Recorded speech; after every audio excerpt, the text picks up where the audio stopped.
Hello, everyone. Welcome to the Premier Projects presentation of the Hamoye Internship Spring 24 cohort. My name is Mercy, and my job at Hamoye is to make sure that you have a smooth experience. I'm joining you from Ibadan, Nigeria, and I'll be your host for this session.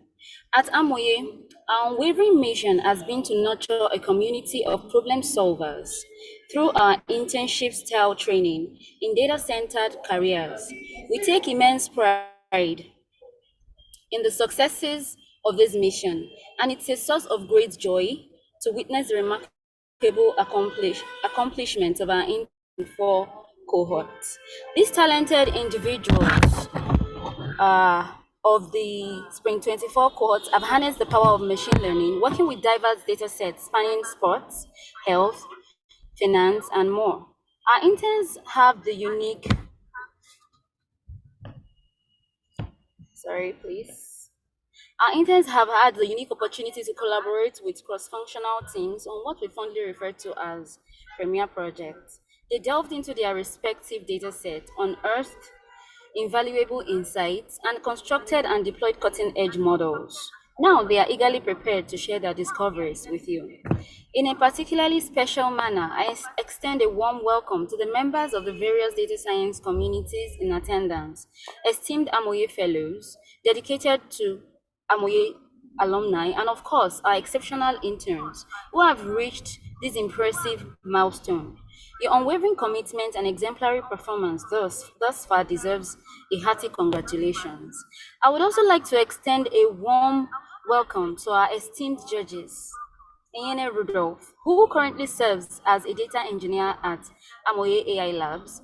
Iene is not only an accomplished Hamoye Fellow, but also holds a Bachelor of Science in Education degree in Mathematics. Our area of expertise and keen interest encompass Python development, data analysis, and data engineering. Our second judge for the day is Goodrich Okoro. He is currently a data scientist at the Hamoye AI Labs. He is an Hamoye Fellow and he holds a higher national diploma in electrical electronic engineering.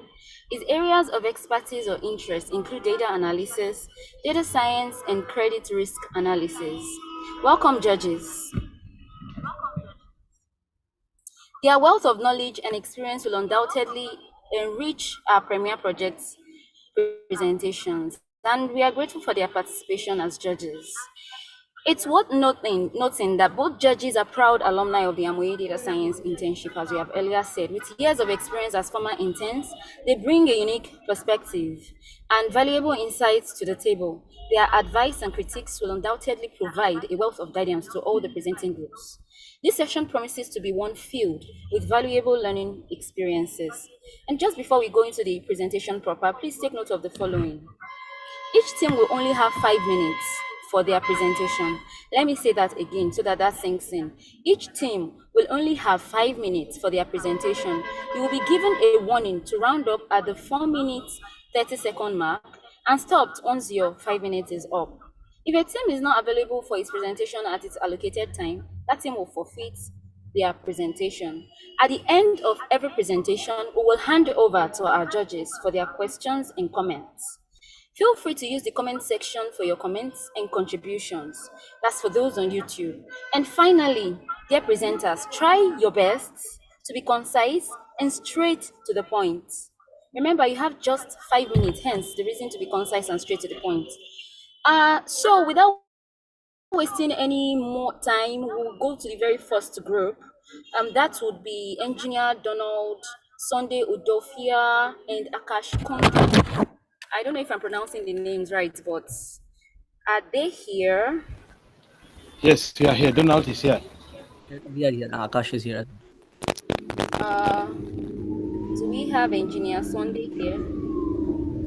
Yeah, we Engineer have. Sunday, you Yeah, were saying Donald. something. All right.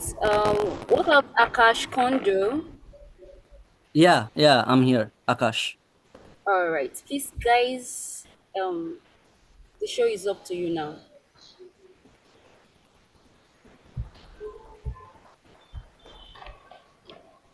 Okay. Good afternoon, everybody. My name is Engineer Donald Odofia. I'm here to represent my team and Civil on the presentation of the topic Remittance Patterns and Economic Development. It is a well-known fact that remittance to developing countries troops in billions of dollars. As a matter of fact, this money has been coming there to better the economy of these nations in various dimensions, of which we are going to look at it today. One of the problems that this has posed is that the way it is measured is not properly captured, and we are here to put up um, the pattern in which these measurements can be done smoothly and better. And as one of the aims, we will show the trend for the top 10 countries who are beneficiaries of this and the indices in which they are to be measured, which is GDP and HDI. Then we leverage AI and machine learning to do this. I hereby hand over the message to my colleague Akash presentation. When measured is not properly captured, and we are here. Yeah, thank you. Thank you, Donald, for your presentation. I would like to take it over from here. So, our methodology was explained. Now, I would talk about the exploratory data analysis and then how we got to the model making. So, we have done a comparative data analysis of the 10 countries that we have. We chose India, Mexico, China, Philippines, Egypt, Pakistan, Bangladesh, Nigeria, Guatemala, and Uzbekistan. As we can see, if we plot the gross domestic product, we see that China has a very sharp increase. We could see the HDI or the Human Development Index on the right. Then we have the percentage of GDP on the left and the inflation on the right. We could see that Nigeria had a very huge GDP inflation. Then for EDA, we did households and final consumption expenditure. Now there's something really interesting. On 2020, we see a huge dip for all the countries. We are expecting that this is due to the COVID-19 or corona. So these are interesting patterns to know, and we would use this later when we are model building. And on right, we have remittance inflow. We see India has the maximum remittance inflow, and it has increased over the years. For machine learning, we use the Sarima model as it most effectively captured the patterns in our data, and the data was non-stationary, so we use Sarima. We trained it from 2000 to 2020 and predicted from 2017 to 2023. These are the results for Egypt and Guatemala. The predictions are from 2017 to 23. The orange line is the test data, green is predictions. This is for India and Mexico. As we can see that in logical sense, the lines make sense, but as we can see the prediction, sometimes the remittance increases by a lot and the slope changes, which is a problem. But our model does a fairly good job at reasoning. This is for Pakistan and Nigeria. This is for Philippines and Uzbekistan. As you can see that in Uzbekistan, there's a huge increase, which our model could not predict because it's somewhat anomalous. And there's this case study which we had. So as I said, we did this for 2020. We trained up till 2020 and tested it after that. So why 2020 and why not before? So we tried it from 2017, where we trained the model from 2000 to 2017 and then tested it for the later years.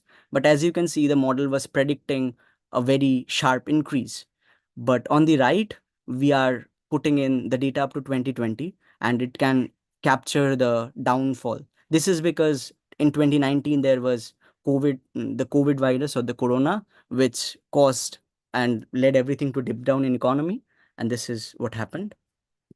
After this, this is our evaluation.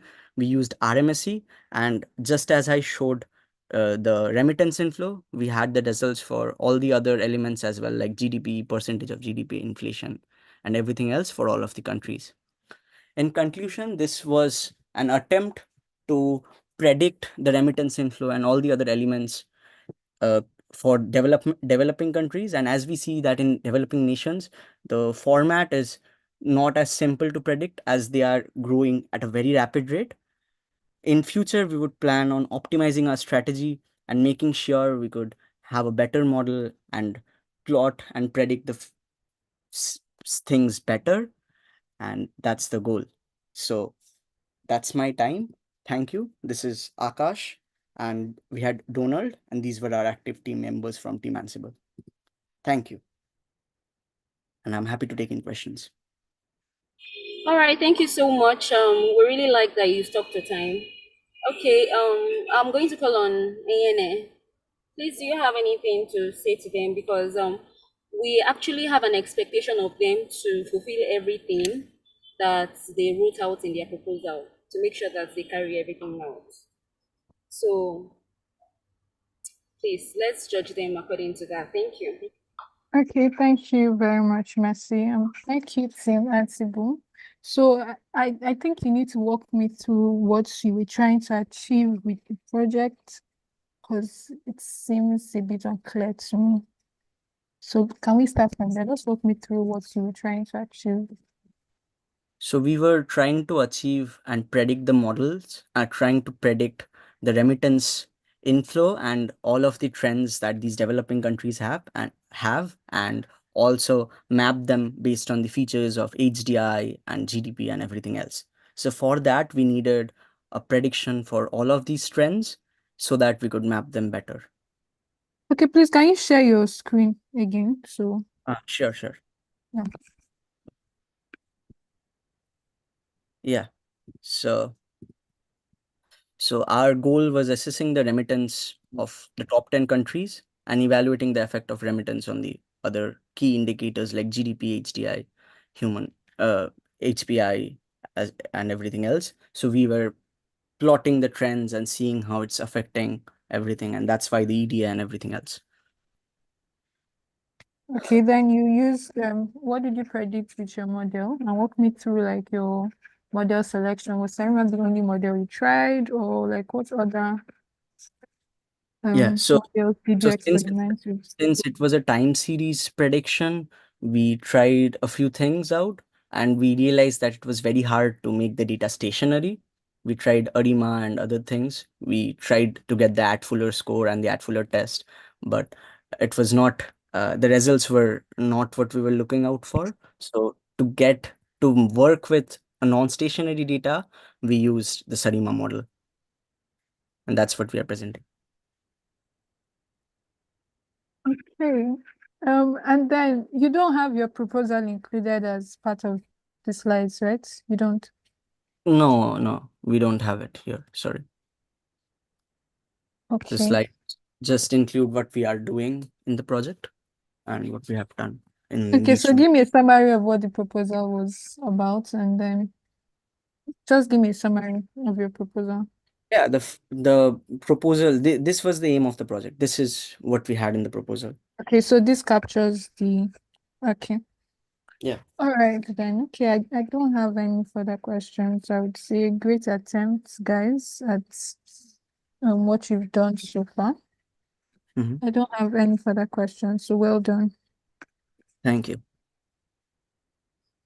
All right, thank you so much, ANA. We'll move on. Thank you so much also, Team Ansible. Thank you for sticking with time and for doing a good job. Okay, so we move on to Team Gan with Oyedare O Feromi Ayonitemi. Okay, good afternoon. Sorry, not Team Gan, Team Fitcraft. Oh, you are in Team Fitcraft? Yes, ma'am. All right. Okay. Team Gan is coming third. We're in third place now. All right, so Team Fitcraft, please. Okay. Over Good to you. afternoon. Good afternoon, everyone. Yes. Do you have a co-presenter? No, I'm just the only one. You're the only one. All right. Yes, ma'am. Take it away. Yeah. Okay, so I am Oyedari Feromi, and I'm presenting for Fitcraft Group.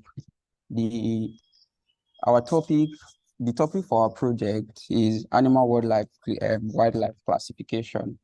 So in this project, we're trying to, sorry. In this project, we're trying to, okay, these are the active members in the group and all of them.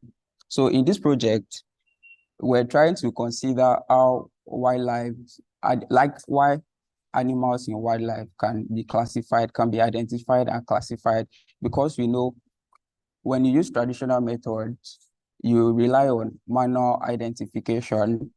You have to use human beings to be able to identify and classify these human beings. So our whole project was based on, okay, how can we improve this method? How can we improve this traditional method? How can we improve using human beings to identify and classify animals, especially wildlife animals? So we had to deploy neural networks, deep learning models. So our problem statement, what we're trying to do, just like I said, the issue of identifying and classifying wildlife animals has been a very, very big issue where, okay, human beings are the ones who, go out there, they identify, they classify these animals. So it is now our responsibility. So the aim of this project is to look for ways, to look for how can we go about to improve the identification and classification of all these animals. So, and we're able to do that using considering CNN, which is a subset of deep learning. So these are some of the existing solutions that we're able to figure out. We figured out that, okay, most of all the solutions that have been provided or have been put in place are basically application of CNN or transfer learning, exactly. And then this,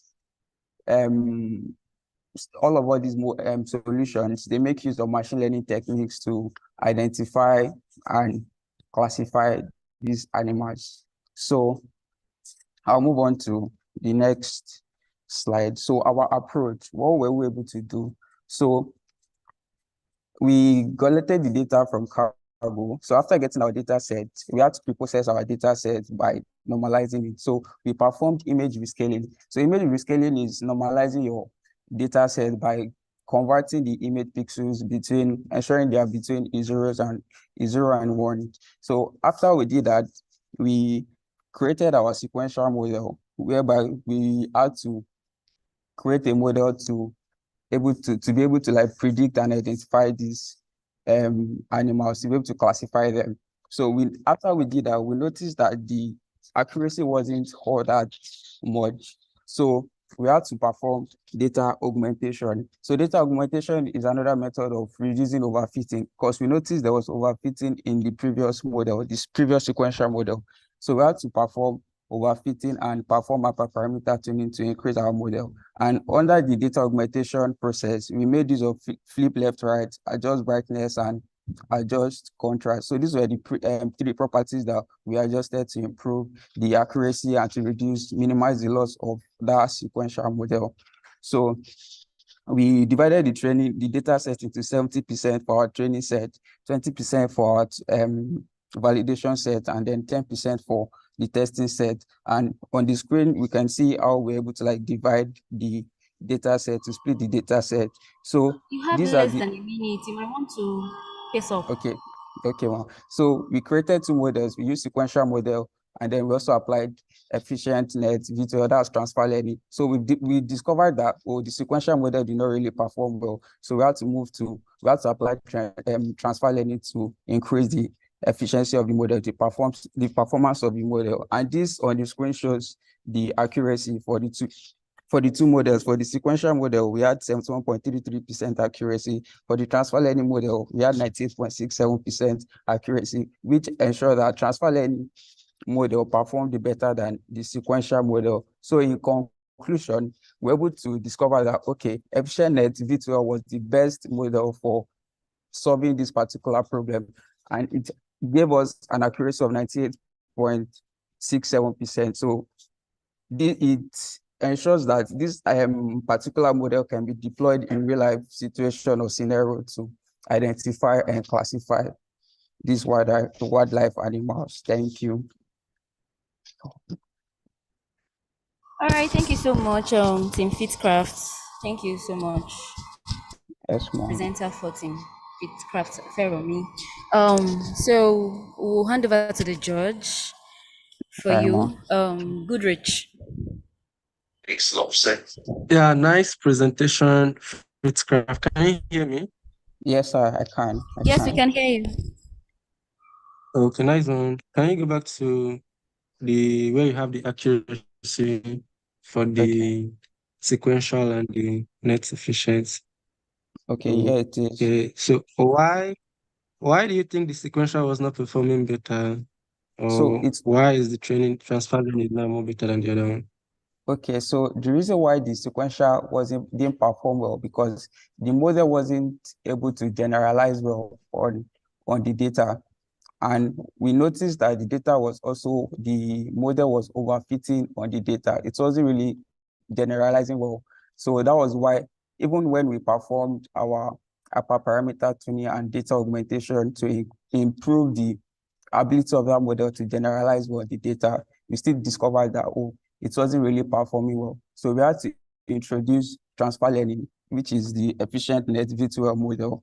And that is a pre-trained model that can be used for image classification and image identification. So when we brought that in, since this model has been pre-trained, so we brought the model in to help us boost the performance of our model. And when we apply that, we noticed that the model was actually able to generalize well on the data and it was able to perform well. So that was why I think he gave us this accuracy of 98.67%. And we've noticed the loss was well minimized in efficient net V2L. We had a loss of 0.038, which is the main essence of, which is one of the ways you check for the performance of your model to know if your model is actually doing fine.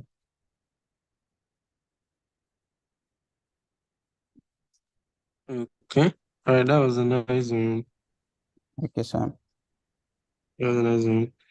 Okay, I don't think I have any other questions from my end. All right, So Sam. were you guys able to deploy the model you built?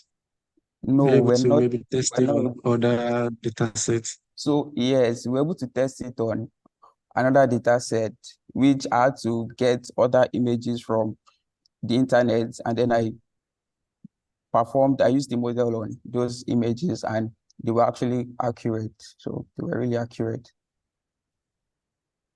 Okay.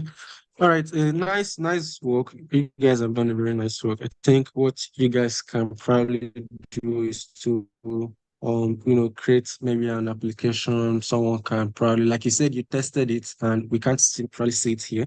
So what you Okay, can Sam. probably do to enhance what you've done is to maybe build an application, maybe using Streamlit, where someone can probably upload an image and your model is able to say, okay, this is a cat or this is a dog. Yeah, you can just take it further by implementing that.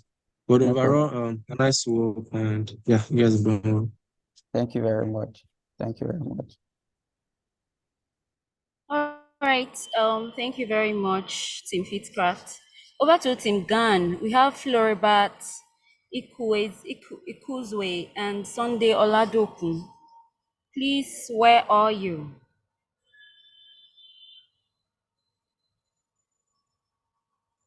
Floribat and Sunday, please, where are you? I'm here. Good afternoon, ma. Okay, we have Sunday Oladokun here. Yes. It's all right. What's of your co-presenter? He said he has an engagement at work, so he had to quickly step out. He said he will be joining in the It's all call. right. Are you able to carry on your own? Yes, I can. Can I start, ma? Hello? Hi, ma. Can you hear me, ma? Hello, I can hear you. I think you just have to start. Okay, thank Yeah, you. please go on. All right, thank you. All right, good afternoon, everyone. My name is Sunday Oladokun from Team GAN, and the focus of our project is predicting high-risk zones for malaria outbreaks. So our problem statement, in 2021, we had 244 million cases of malaria worldwide, which led to 610,000 deaths. And also in 2022, we had 49 million cases of malaria, which led to 608,000 deaths as well. So malaria has been something that has been plaguing the world for a very long time. And, a lot of efforts has been, put into, solving it, but the problem still persists. And the endangered group in the society are usually children under the age of 5. And most of the deaths that, have been happening due to, malaria, 76% of, under 5 children are usually at the receiving end of it. So our project aims to develop a predictive model using global malaria data from year 2000 to 2022 to predict high-risk zones. These are the objectives of our project. Moving on, this is our process flow: data collection and preparation, EDA, data cleaning and handling, feature selection and engineering, then model training and evaluation.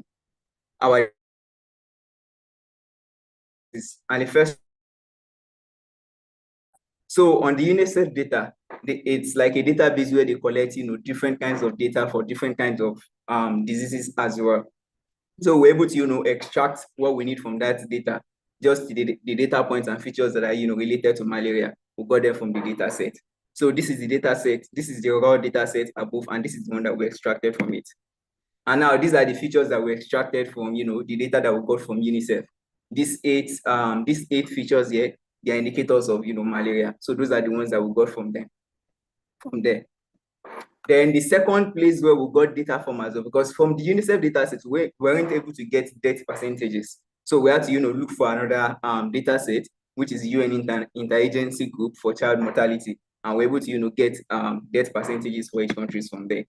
Then moving on as well. So at the end of the day, the data that we got from those two places, we worked on them, got the malaria features from, the two data sets, and then at the same time got the death percentages, and we merged them together to give us our overall data set. And this is the final data set and all of the features that we have in it. Then EDA. So we performed EDA, and of course, basically EDA starts with these five basic steps. We're able to carry out, these 5 basic steps, and then we're able to, identify null values in our data, which we handled. So we handled the missing values. Most of the missing values that we have in the data set are due to the fact that, as at the point of, collection of the two data sets, which we have from UN and UNICEF, these data were non-existent. So that's why we didn't have them, and then we had to, replace them with 0. And then these are outliers. So we didn't exactly handle outliers at this point because we have limited data. So we're hoping that during our modeling, we're able to, handle them by, standardizing our data. And then this is the correlation matrix for our data. And then some of the observations that we have. We noticed that from the count plot. So in terms of regions around, West and Central Africa, and also East and, Southern Africa were mostly affected by, malaria. And then this is, the death rate by region as well. It's still prevalent in, in Africa, so especially, Eastern Africa, West Africa, and then Sub-Saharan Africa. Then for our ED as well, death percentage by income group. This is, the death percentage, and of course, low income group were, mostly affected. Then our EDA as well, out of, those that died, we had, 59 children deaths, 98 unique countries in our data set, and then, 21.6 countries without any deaths, right? Then from our EDA as well, some of the notable discoveries, these are the major countries where malaria, affects them the most. These are the countries that malaria plagues the most: Burkina Faso, Sierra Leone, Democratic Republic of Congo, Benin, and then Mozambique. Then our EDA as well. So what we basically did was we were able to, establish a scale. We were able to establish a scale from our EDA that, we can use to predict, death percentages, and then, group them into whether they are low, whether they are middle, whether they are high, or whether they are very high from, our predictions. Then feature selection, model training, and model evaluation. So pre-processing, in our pre-processing, we handled missing values from the EDA stage already. There's only one country that is labeled as high income, which could, affect our data, which could make it skewed. So we had to move that to, we had to move it to upper middle income so that it doesn't skew our data. Then feature selection and modeling. The model that we used is linear regression model. Our target is, death percentage, and then the features that we used, all the features in the data set, except the death percentage, since it's the one that, we are predicting. Then training, in our training stage, our training size is 40%. Your time is up. Oh, sorry, ma. I'm rounding up already. So this is how we splitted it. Our training size is 40%, test size is 60%. And then moving on, model training and model testing. During our Your modeling. time is up. Okay. All right. Yeah. Anne, please, can you your thoughts about the Okay, I want to actually plan? hear the rest of the You would like to hear model the rest? training. Yes, the model training and model testing process. Please go on. All right, thank you, ma'am.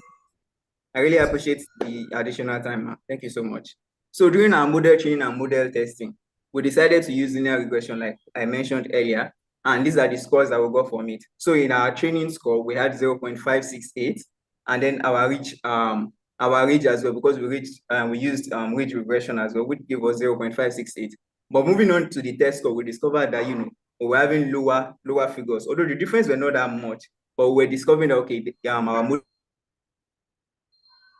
that we had to find out the root mean score error as well. And then our linear regression was 6.7. For the ridge, it was 6.69, which was also pointing to the fact that our model might be overfitting. And we had to plot both the linear and ridge regression, which shows that our distributions were normal for the two. Then addressing overfitting. So finally, we eventually decided to we did a lot of work around using random forest to also test, which the model was also overfitting with that. After that, we used XG boost as well. It was also overfitting. But finally, we decided to stick to the ridge model, which was performing a bit better earlier due to its regularization effects on on the training. So we decided to stick with that. And what we did was we tuned our parameters by setting alpha to 1. And then we're able to get 45% efficiency. So these are the things that we're able to deduce from everything that we did. Machine learning models that we used found strong correlations between low income and high malaria rates. Then the predictive model for malaria deaths had 45.5% accuracy, indicating potential for improvement with more features and data. Which means if we can improve on the ridge which we tune the parameters, we could have a better performing model in the future. Then key factors influencing malaria transmission and death include insecticide-treated nets, preventive dosages, and healthcare access as well. Then these are our recommendations. Ensure provision of insecticide-treated mosquito nets to households that are affected by malaria. Improve access to first line, that is access to healthcare. Educate the population about malaria as well. Then consider socio-economic factors, especially when setting prices of drugs. Then adopt a holistic approach in combating malaria. Then these are the references. Thank you so much. And I also appreciate the additional time. Thank you so much.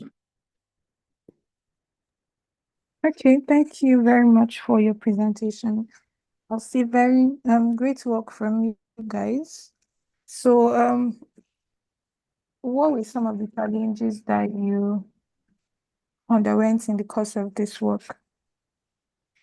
Okay, some of the major challenges that we had with this work initially was because the data set that was provided for us to use, it didn't contain death percentages. And what we wanted to use to make predictions was using death percentages to predict high risk zones. So we had issues, like a lot of issues, looking for the data set that is going to have death percentages.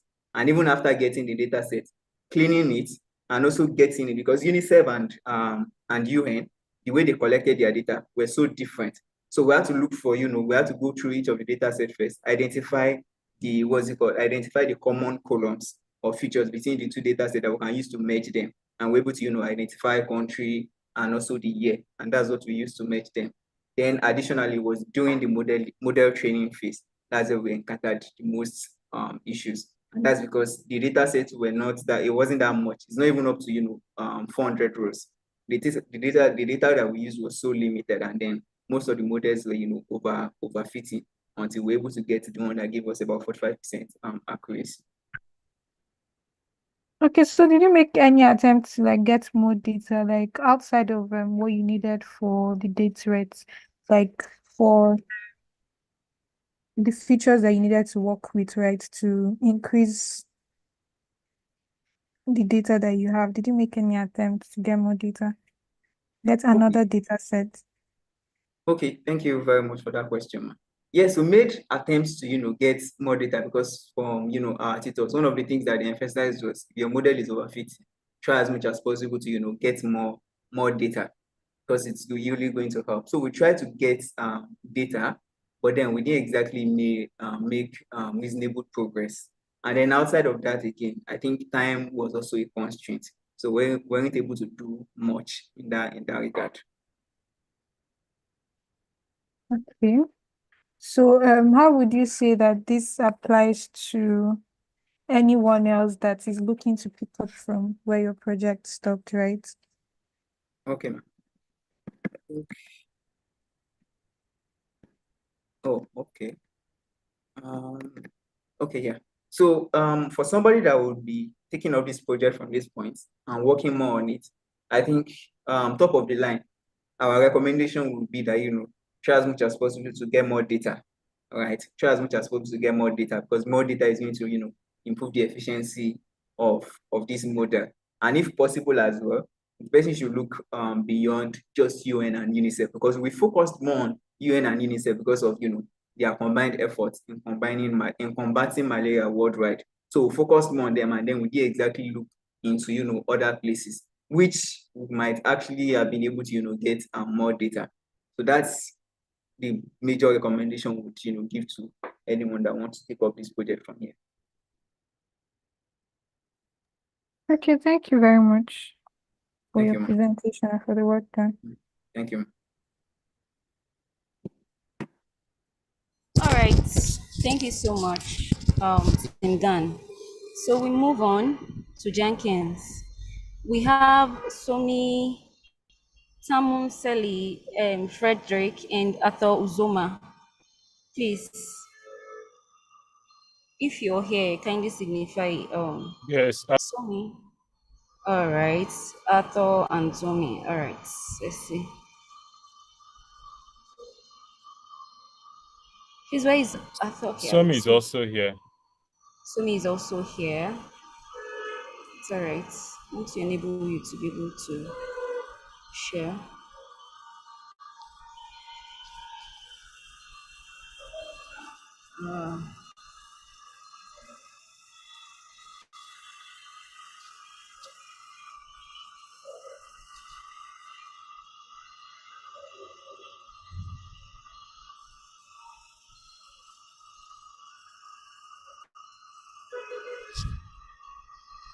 All right, you guys can start.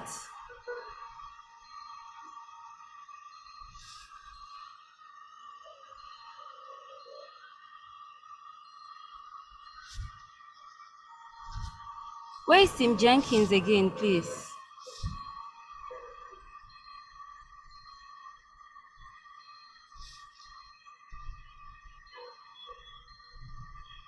Arthur.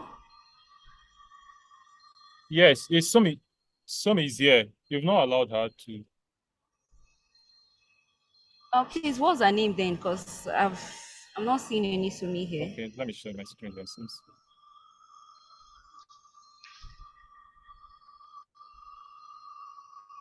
Can you view my screen? I should just join the call because your time is already counting. Yes, we can.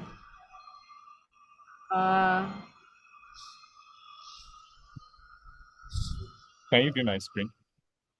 Yes. Please, can you view my screen? Yes, we can view your screen. Okay. All right. Good day, everyone. My name is Arthur Uzoma, and my lead presenter. All right. Yes. All right. Go ahead. Go ahead. We are brought into a series of gatherings. Okay, please stop sharing so I can share. All right, Somi, go ahead.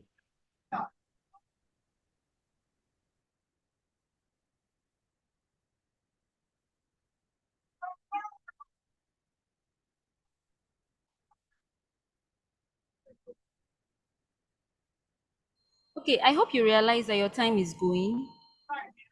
Please let me know if you can see my screen. Yes, we can see your screen. Yes, I can see your screen.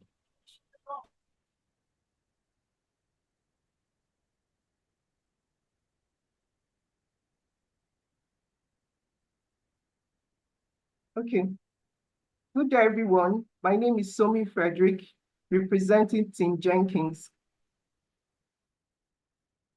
With me is Arthur Uzoma. Malaria is a mosquito-borne disease plaguing tropical and subtropical regions. WHO estimates over 241 million cases with over 600 deaths globally. with even with the presence of anti-malaria drugs. This points to the fact that there is a problem which requires solution. So imagine a future where we can strategically procure and stockpile anti-malaria drugs, a future where there is no delay in diagnosis and treatment of malaria because anti-malaria drugs are readily available in the health centers. Imagine a future when health organizations can implement policies based on data.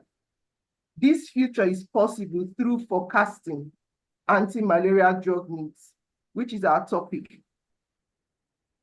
We acknowledge existing works by WHO reporting the increased mortality associated with stockouts of anti-malaria drugs. Contributing to the existing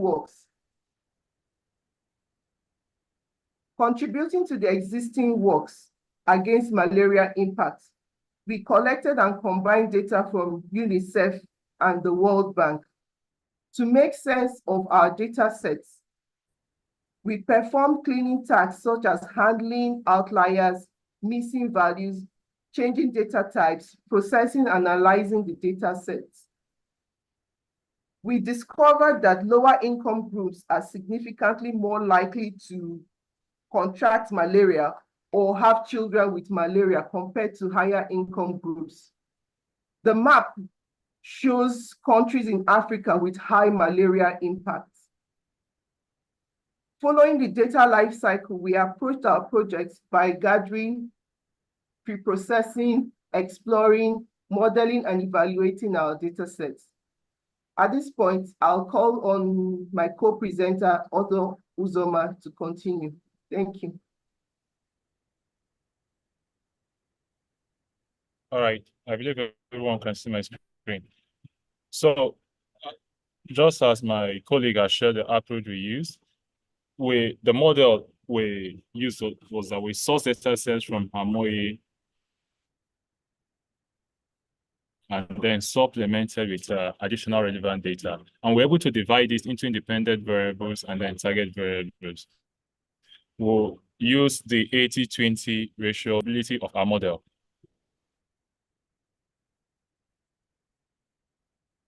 The fixed random state of 42 was used to be able to guarantee reproducibility of our model.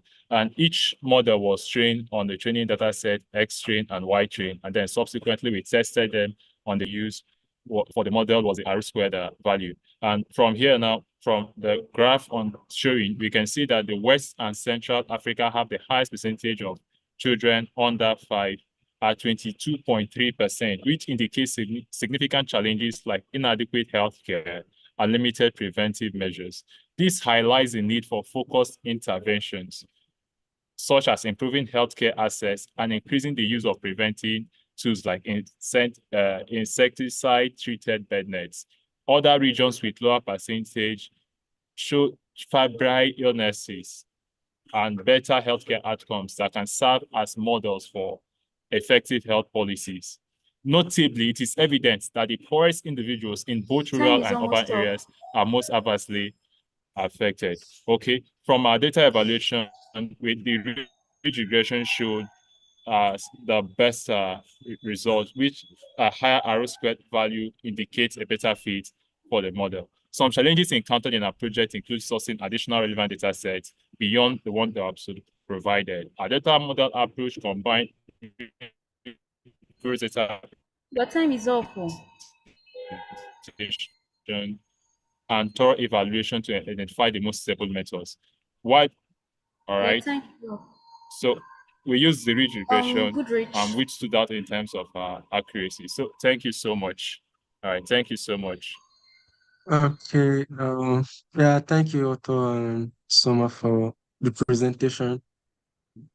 Okay, I'm finding it a little bit difficult to understand what you guys are trying to predict here. What are you predicting? What is your target variable exactly?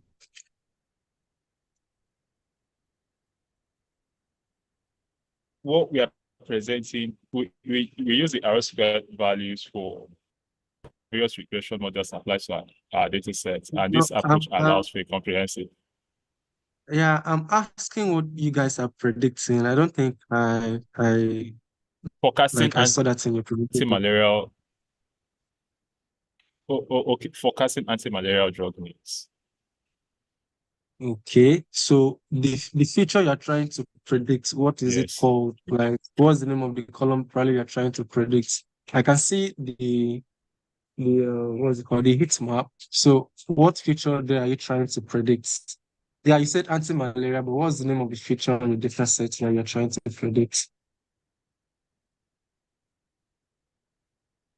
Do you understand my Forecasting question? anti-malarial drug needs. Are you asking the future we use? You did some Please predictions, right? I'm asking ask better so okay, that what is your target?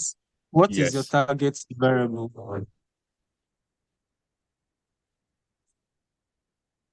Okay. From our outcome, which is our result, and then we use the ridge regression for our prediction, we're able to get 0.999. Yeah, I've seen your results. I'm asking what Okay. you predicted to have that result. What is your target variable?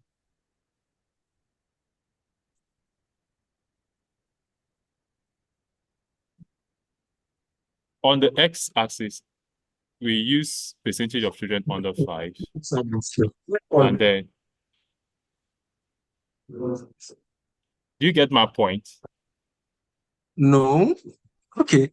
I can see the heat map, right? You have a lot of features there. So out of all those features, which of them was your target variable that you are trying to predict to, maybe show us the anti-malaria for say, malaria? The West and Central Africa, which we had 22%, You are breaking up. What did you say? which Hello, Otto, can you hear me? You are that's breaking the up. one we had 22. Yes, I can hear you clearly. Can you also hear me? I can hear you clearly. I said the West and Central Africa, where we got the highest percentage of children under 5. And our target level was 22.3%. Was the model we use. I don't think you understood my question. Okay, but yeah, let me ask. You've not answered my first question, but from the heat map I'm seeing, I can see a lot of. This is anti-malarial drug demand.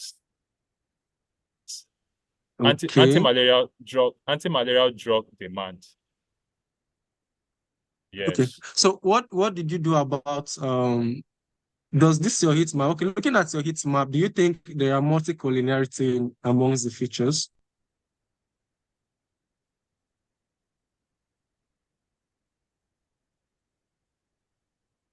Looking at your heat map, do you think that there are probably or did you by chance handle multicollinearity among the features before the prediction?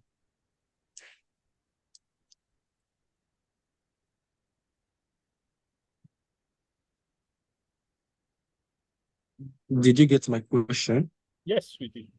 For the please ask again, please, so I don't miss out. The voice was breaking. Hello, if you can hear me. Okay, I was asking, looking at your heat map, I am seeing a lot of multicollinearity among features. So I was asking if that was dealt with before the prediction, and if it was, how did you handle the multicollinearity? No, no. Demand index is our target variable, which is demand index is our target variable. So we didn't. We are looking at demand index.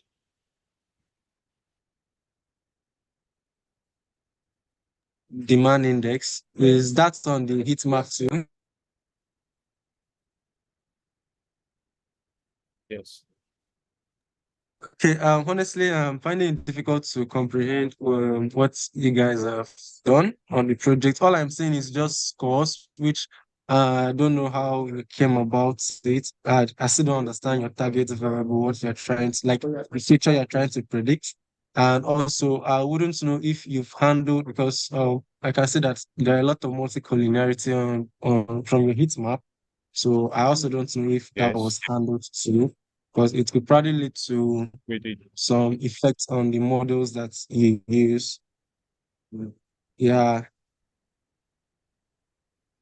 Okay, so my comment to you guys is I think you guys just need to maybe to further take it, enhance it, you need to probably process your data very well.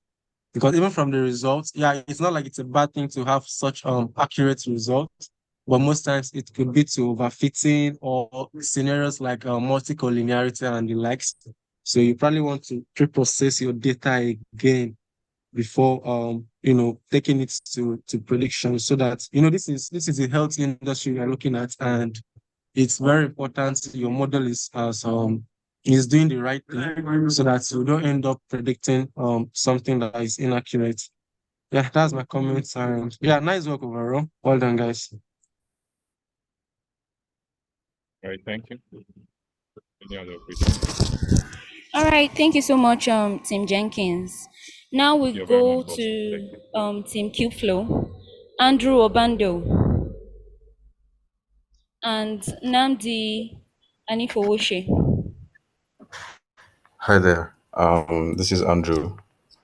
Okay, Namdi is not with us here, but in this place we have Nixon who will share his screen. Yes, can you hear me? All right, yeah, we can hear Nixon. So Yes, Nixon, go ahead. Yes.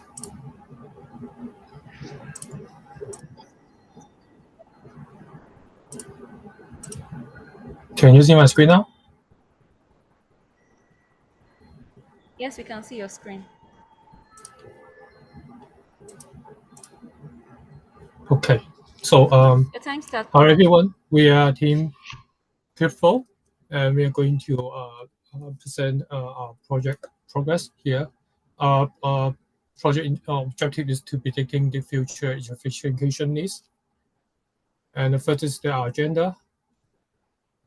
And for the introduction, as technology advances and the demand of for the sustainable energy intensifies, electrification is vital to welfare progress. So as we navigate towards a more sustainable and efficient energy future, it becomes essential for us to comprehend the future needs for electrification. So our project aims to develop accurate predictive models for electricity demand and access to electricity. And also we would like to identify regions requiring additional electrification infrastructure and analyze trends influencing the electrical needs.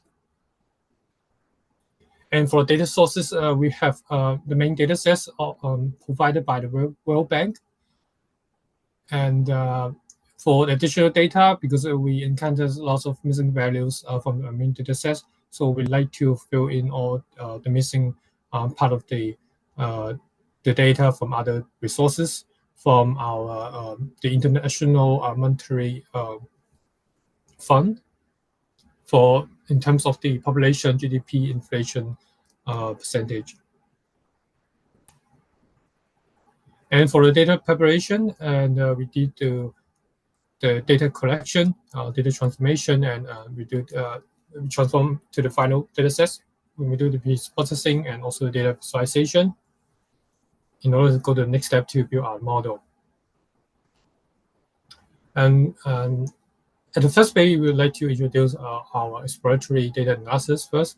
And we can see the raw access to electricity by population, and there's a very high correlation between between the population and the access to electricity. And we can see the access to electricity by region, and some regions have more access to electricity than others. And we can also see that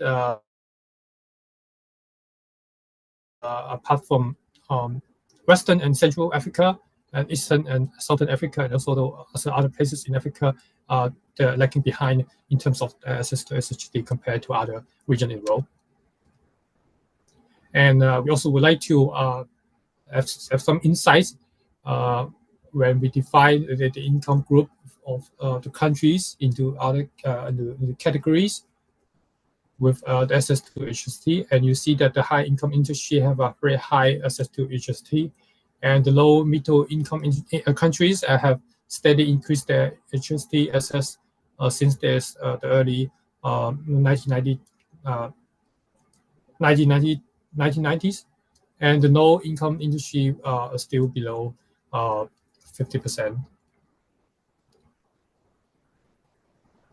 And we also like to see the demographic dividend with the access to HST, and we can see that demographic dividend plays a huge role in access to HST, and the size of the dividend depends on how much people produce and consume at each stage. And we also would like to do a correlation plot for our preliminary analysis, and we can see that we got several variables that with a highly correlation with others, and as access to electricity is moderate correlated with consumption and GDP. And we need to go to the next step. To model selection, we select a gradient boosting regression, and we save other details in the Q&A section. And for the model training and evaluation, we go through these steps. And model training and evaluation, we build two models. One is for predicting the access to electricity. One is for predicting the electricity consumption. And this is the result. We'll skip that because we need to hand over to Andrew for the deployment. Andrew? Yeah, so I'll just share my screen just to show our deployed app on Streamlit. So after training our gradient boosting model and Andrew, your doing time is up. You started to speak the second part of this thing. So ANA, do you want them to complete this, or can you take over? Yes, I want to hear about the All right. deployment. Please make it snappy. Thank you. yes, I just wanted to I'll be quick. Yeah, go on, please. Can you see my screen? Not yet.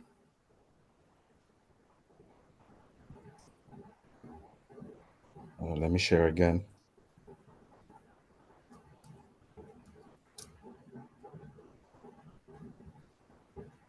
Is my screen visible?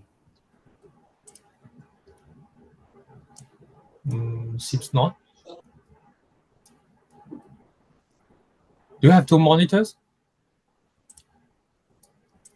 Okay, let me try again. It seems to be. Stop sharing, maybe if you're sharing your screen. You should stop sharing. Nixon. I'm stop sharing. Yeah, stop sharing your screen. And then I can share my screen. I think there's a conflict. Okay, okay. Okay, let me share my screen really quickly. Okay. Yes, I hope my screen is visible, please. Yes, yes. Yeah, so we just deployed. Yes, we deployed our best model, our gradient boosting model, after running with the best hyperparameters. And so we just had a one-page Streamlit app with our features, with our input explanation on the sidebar. So this is just basically for someone to enter the features and be able to get a prediction of the access to electricity. So you can input the year and also pick the income group, which there's 4 groups, and then you can choose the population of the country. So you can leave it at that. And then also, because of time, I'll just input some values. So here you can input the GDP, the CPI, which is the inflation, and then the electricity consumption in kilowatt hours. And then it will basically give us a prediction. So this is a prediction of 99% over high income country with the following inputs. And yeah, this shows 99% access. So yeah, this is basically how we deployed our model and how we can make predictions based on the features that we use to train our model. Yeah. Okay, so I noticed that you're predicting for like a future year, but then you have like, what GDP are you using? Pardon? What GDP are you using? Like, you predicted for 2027, right? Yes. I just Okay. entered some random values just because So, of time. However, yeah, but like, how is that supposed to work, right? So, I want to predict for a future year, but I don't have yes. access to like to some of the features that are available. I Yes. just So want what? yeah, go on. I just want So to know what? like, sorry, I just want to know like, okay, so like what's the possibility of like, I just want to know an estimate of what electricity access is going to be like in the future, but I currently don't have access to the rest of the features.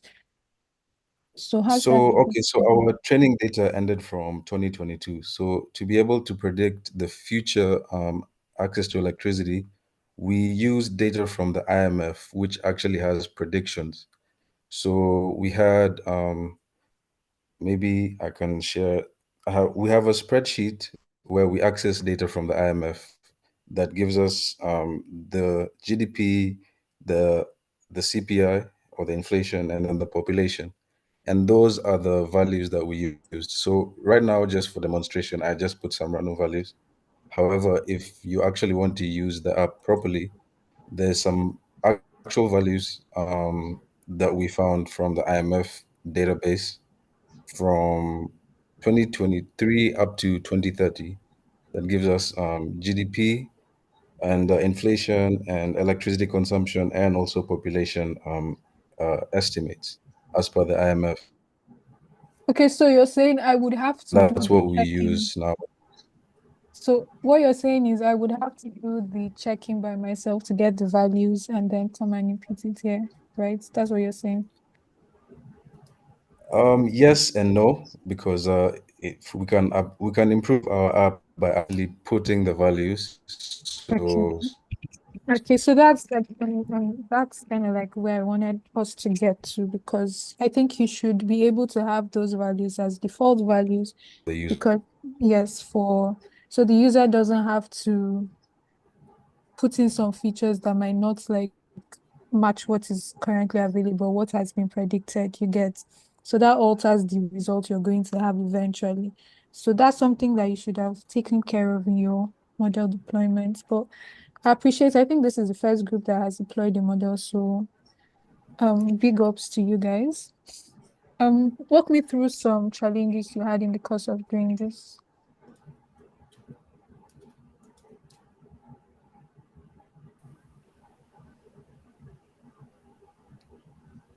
Did you hear my Are you question? asking us? Sorry. I said walk me through some challenges you had in the course of doing this.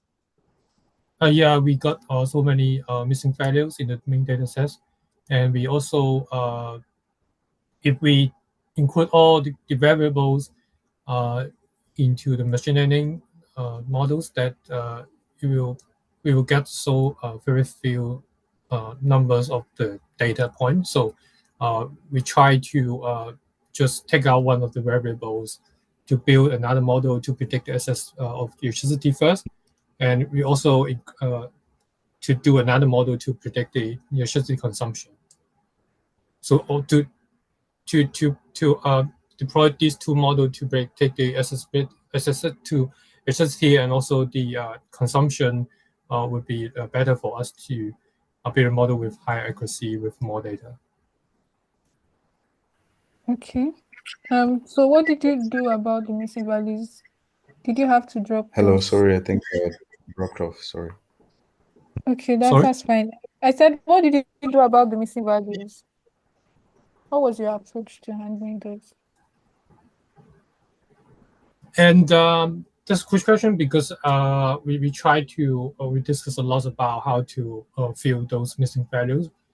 And for access to electricity, missing values, we just not to fill in because it's really hard for us to just taking the advantage of all these failures from other countries or the same countries over years, because access to electricity is quite hard to predict over years.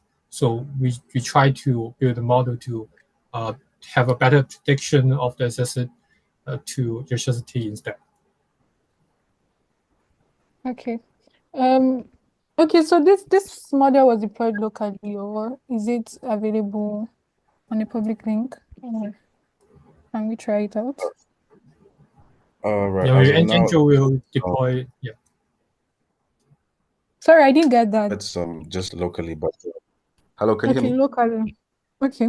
Yeah, Yeah, as of yeah, now go on. it's local, but well, we want to deploy it on via Hugging Face, so it can just be on a public link. Okay. All right. So yeah, do that and share that with us as well. Okay. Great job, guys. Thank you. Thank you. Thank you. Thank you, and thank you so much, Q-Flow. Now we'll move on to Langchain. We have Langchain guys here. We have Adewale Odunayo Grace and Abdulwasiu Bamidele Kukuola. Yes, we are here. All right, please, your time begins now. Yeah, good morning, everybody. I'm sharing my screen now. I don't know if you can see it. You can see your screen. Okay, so Adewale Odunayo Grace by name. I'm representing Langchain team, and with me is Abdulwasiu B. Kukuola. So the topic of our project is to predict school completion rates in emerging economies. So this is what we'll be running through the presentation, our scope of study, which is the introduction, the aim and objective, our methodology, data collection, data analysis, machine learning, then the results and the conclusion. The United SDGs emphasize the importance of improving education quality and protecting children's well-being. Despite increased primary education enrollment in developing countries, many children still remain out of school, and 617 million adolescents worldwide lack basic mathematics and literacy skills. So there are many factors that contribute to this rate of school completion, and it is very important to explore some of the very invaluable factors, and it is very crucial to understand the challenges and opportunity in education. And this is in order to inform policies and intervention aimed at improving educational outcome and promoting the SDGs. Our statements of problem: most traditional machine learning algorithms like random forest, XGBoost, MLP, and elastic learnness do not give precise school completion rate prediction. The aims and objective of this topic: the study aims is to predict school completion rates in emerging economy using data analysis and machine learning methods. Then we seek to uncover trends and provide data-driven recommendations to improve their educational outcomes. So our objective is to build machine learning models on the data to predict school completion rates in emerging country, to evaluate the model using the mean average error and the mean square error, then to deploy the model for live usage. These are methodology. We have data collection. Our data was collected from the UNESCO website. We did the data cleaning using filling the missing value with the median of each column, because this is robust to outliers. Then we did exploratory data analysis, we did univariate, bivariate, and we did the multivariate. So this is our analysis results. We had to do the univariate first, and the univariate is just to check the distribution of the data. And from this histogram, you can see that the distributions are not normally the data are not normally distributed. We have the bivariates, which help us with scatter diagram, And from this scatter diagram, the data are not linearly correlated. Of course, there can be a non-linear relationship between the variables, but obviously there are no linear relationship between the variable, and we have our heat map, which present the correlation between our numerical variables. Then in continuation of the presentation, I would like to hand over to Popola Abdulwasio. Good afternoon. Thank you very much, my colleague. I'm going to walk us through the remaining parts of the presentation. We considered using the following models in training our algorithm. We use ElasticNet, Random Forest, XGBoost, MLP regression, and the rest. Okay. Next slide, please. Okay. We use regression modeling to use analysis to analyze the data. Like we said, our aim was to analyze this completion rate of students or pupils in the school using these models. Next slide, please. Okay, after comparing all the models, we went through all the requisite processes that is involved in training a model. Each of the models were trained, and eventually we discovered that the gradient boost model regressor. Hello? Your time is Am I almost up. audible? You are audible. The Okay, time is thank you very almost much. up. Yeah. Okay. Eventually, after running the model through a multi-output regressor, we discovered that the most accurate model that gave the best prediction was the XGBoost model. Eventually, we had to do feature selection for the features because we had a lot of features. So we decided we had to find out which of the features contributed most in selecting, in predicting the completion rate of schools. And eventually we discovered that the percentage of youths who have achieved at least a minimum level in proficiency contributed highest to the model. The Your second time one is was the up. proportion of children. Okay, this is the chart of the model selection. Sorry. So after testing the model, as you can see, this is what I was just trying to refer to. This is the feature important graph for the model. We discovered that the first three contributed the most to the prediction rate of the second of school completion. Okay, and this is the scoring system for the models we actually trained. All right. Next slide, please. In Thank you so much. conclusion, this research has been able to show that traditional machine learning cannot give good and precise predictions to an outstanding ensemble model like gradient boosting regressor. Okay, we're able to show that the features I highlighted earlier contributed most to dropout rates from school using machine learning techniques, and we're able to deploy this model locally. But hopefully, we are hoping before the end of today, we'll have a live server. The model will be deployed live online so that everyone who wants to can access. Thank you very much. Thank you very much. Good, Rich. Over to you.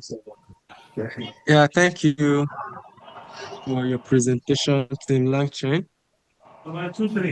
Okay, what features did you later find that the key factors influencing school completion rates?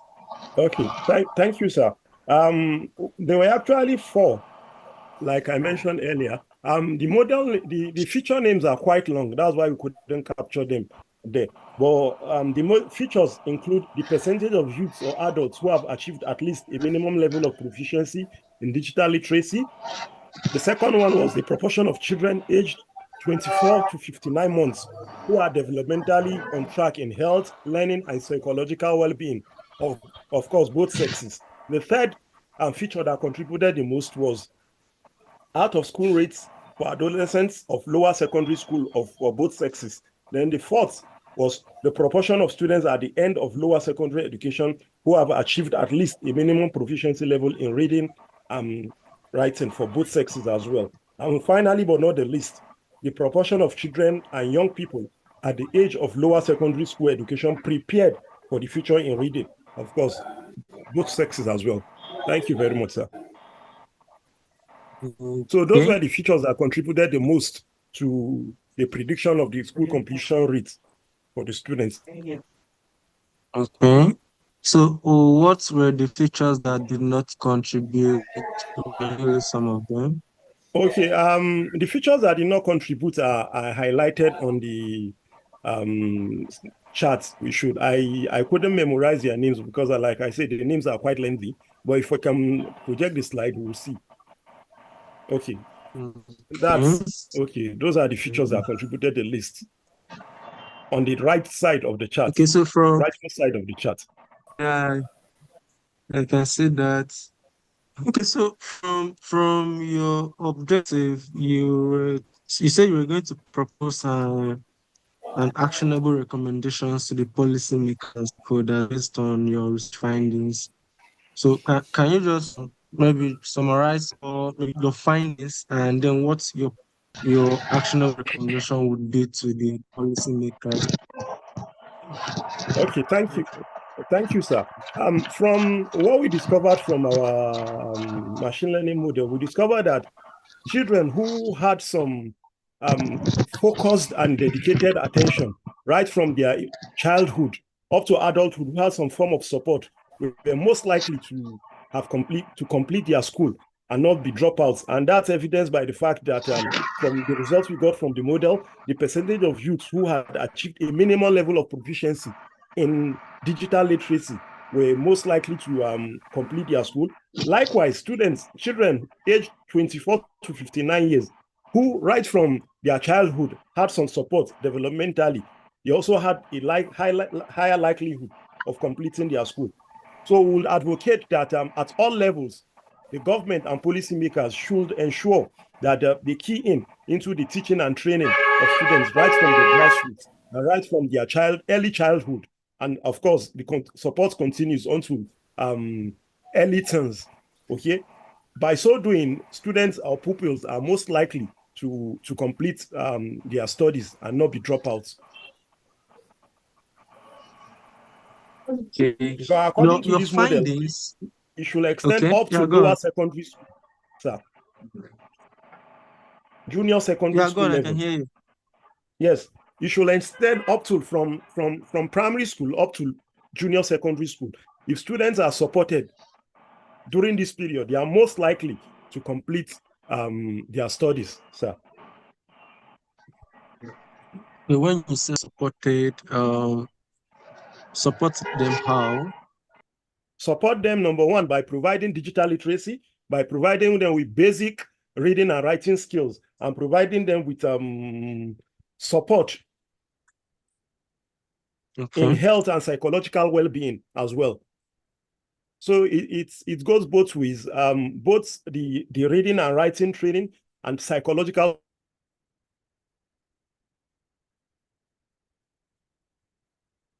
Okay. All right. Thank you for that. All right. Your research. Well, did you by chance maybe look at the completion rate by countries, or are you speaking generally, like globally, that this is what should be implemented, or is there by chance some countries that are doing more better in terms of completion rate than the other ones?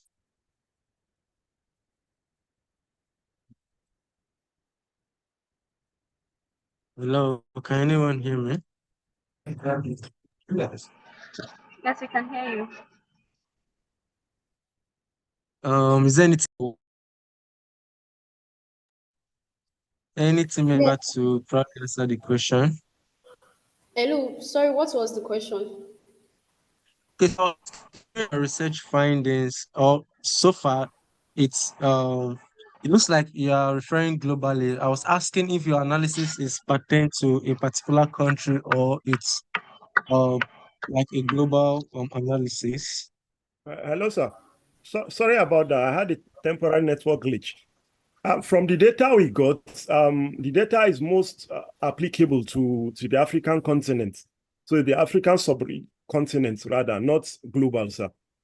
Because we try to limit the scope to the African continent so that we can provide tailor-made recommendations. Okay, yeah, nice Consider our to local case. Yes, sir. Peculiarities. All right, nice work. You guys have done well. Thank you very much, sir. Yeah. No other comments. All Yeah, right, thank you thank so you. much for that, Lanchin. I'll move on to the next one. That is Team LLM, and we have Oluchukwu Okori.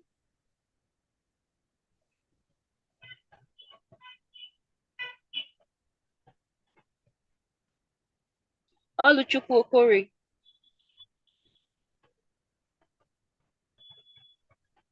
Do we have Team LLM in the house?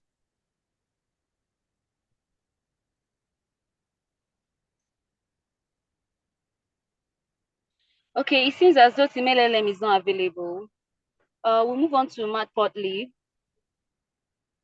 Akinwumi Toluwani Adebayo, where are you?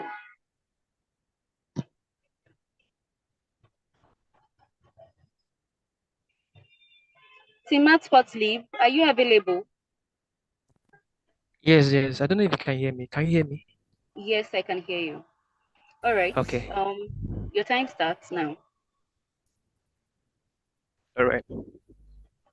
Okay. And then we can confirm you can see my screen. Yes, we can see your screen. All right. So I'm Toluwani from Team Matplotlib, and the period topic is forecasting the probability of conflict in an African country. And okay, the aim of this project is to analyze historical data from ACLED on conflict and crimes. Then the second is to employ statistical and machine learning methods to predict for predictive modeling. Then the third, which is to deploy dynamic visualization using Python Matplotlib library to visualize forecasted probabilities for better interpretation. Then okay, I'm not sure. Okay, let me just pick one of the previous work that has been worked on, and basically on this topic.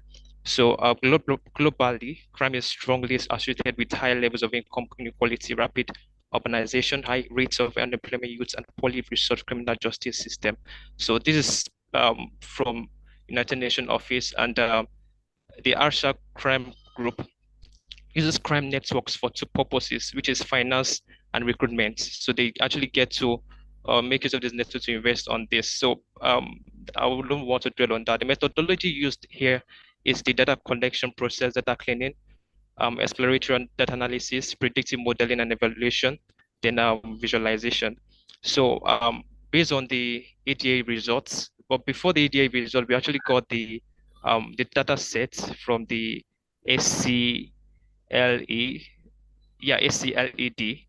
So we got the data set from the page as Hamoye has prescribed for us to get access to. So we actually went on to with the cleaning and the data exploratory analysis.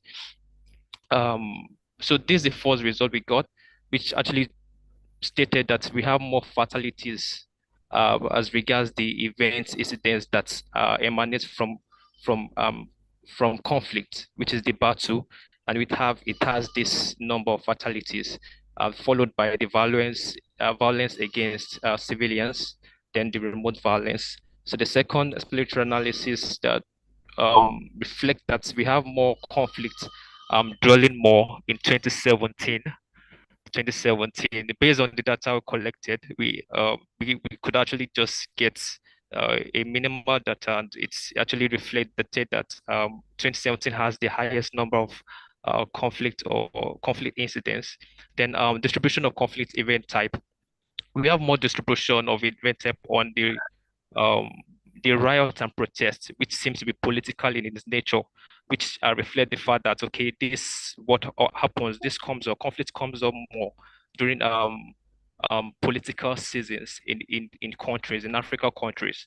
So talking of riots, talking about the protest, we have more incidents of conflict happening compared to other event types too. So it follows violence against civilians follows, then the battle follows after that. So then another thing here is talking about the country that has the highest number of conflicts. Say the top 10 countries that has the highest number of conflict incidents. So number one here happens to be Somalia Somalia, followed by Nigeria. Then we have Democratic Republic of Congo following after. Then I think this reflects it more. This result reflects it more clearly.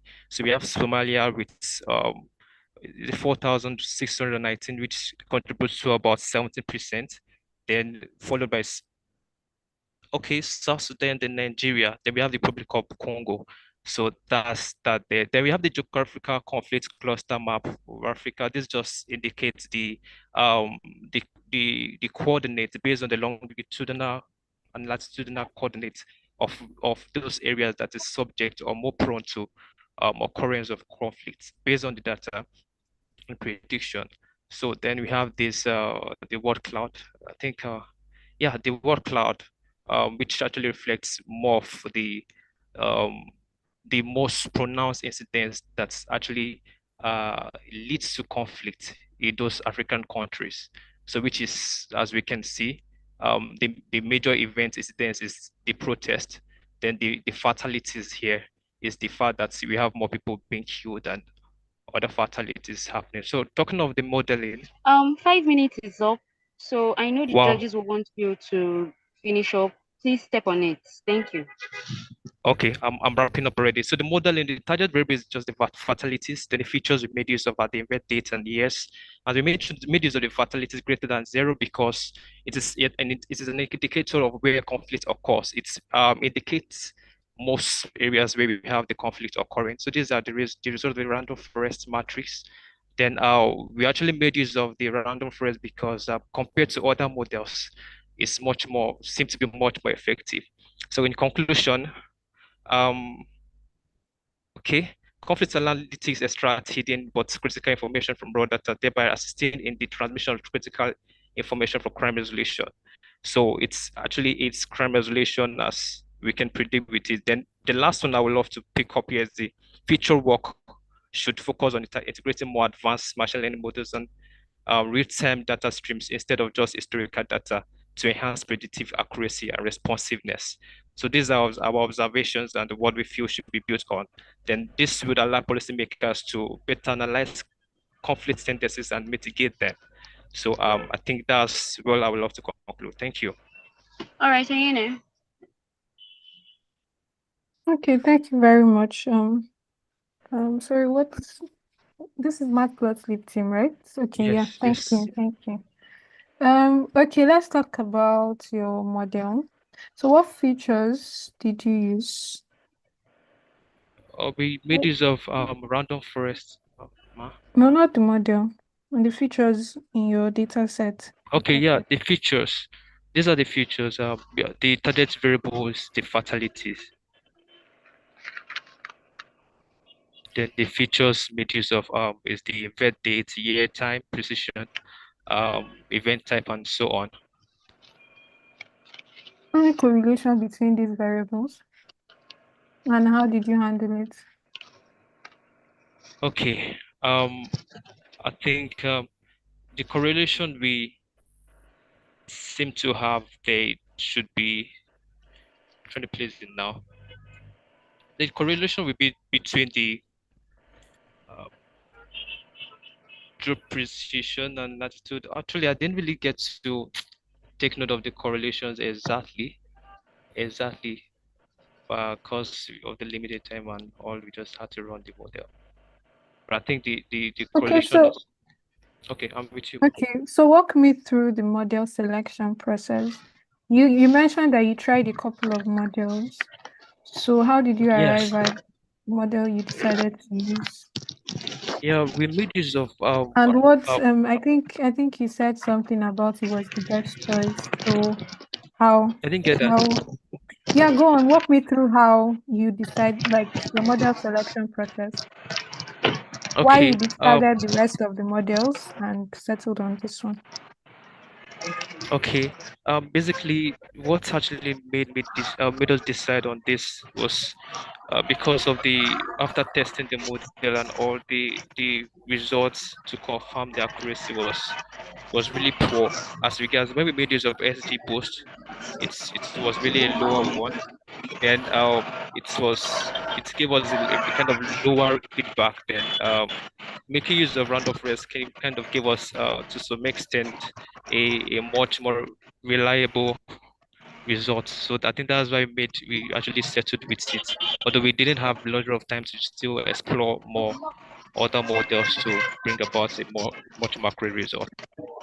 So it was just two models you tried out. Is that what, ma? So it was just two models you tried. Yes, yes. Okay. So I noticed you did a lot of exploratory analysis. So what were your findings? I'm not sure. You walked us Okay. through the analysis you did, but I couldn't quite get what your findings were from all of that. Okay, our findings as regards this. Okay, I don't know where to. Okay, let me start from the year. We can No, actually no, get no, to. don't. Sorry.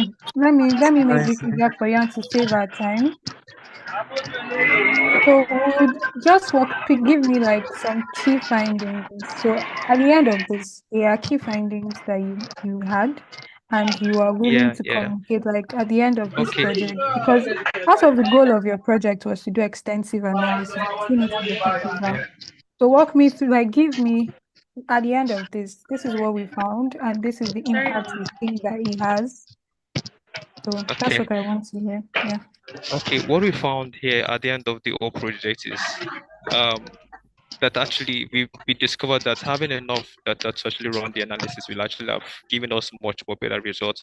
But nonetheless, based on the exploratory analysis conducted, we discovered that, conflict has more tendency of occurring during protests, during political events. Yeah, during political events, we have high tendencies of having conflicts, which actually stated by the countries. It's actually more core. It's the Somalia and some Do you other have do you countries. have an do you have, sorry to cut you short. Do you have Yeah, analysis here to back that up? yes, yes, yes. Here are the top 10 countries. Then, here's the confirmation about the, yes, the protest now, the political, um event that actually happens that brings about conflict in African countries. So this has a higher number of conflict events, of conflict incidents. So during political, You said incidents or events. okay, okay. Thank you. But you said political events. Just seeing Yes, riots or protests. So you didn't just include it. That's it. yeah, I actually felt, oh yeah, yeah, yes. Okay. All right. Thank you very much. That'll be all from me for this. Thank you. So how would you, one more thing though, how would you improve this if you were given more time? Because I keep hearing you Okay, didn't have so enough time. to improve this, yes, to improve this, I've actually tried to work out in sourcing out more data, then try to look out for the correlations and look out for the best model to actually get more accurate results. Then possibly, do the what's it called now? Getting to have a platform whereby people can actually make the predictions. I think that'll be it. Okay, thank you. Thank you. Yes, ma'am. All right, thank you so much, Tim Potley. Can we move on with Model DB, Favor Lawrence and Samia Vara? Yes, we hear.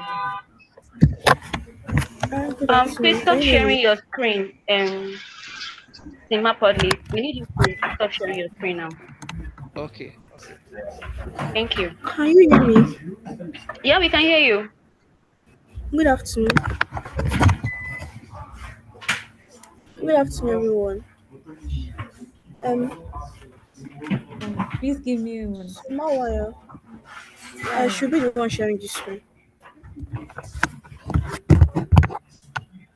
Yeah. Please, can Oh, you share the screen, Vera? please give me 1 minute. I think All right, all right. I may not share the screen. Can you please do that? Um, Okay. All right. Hmm.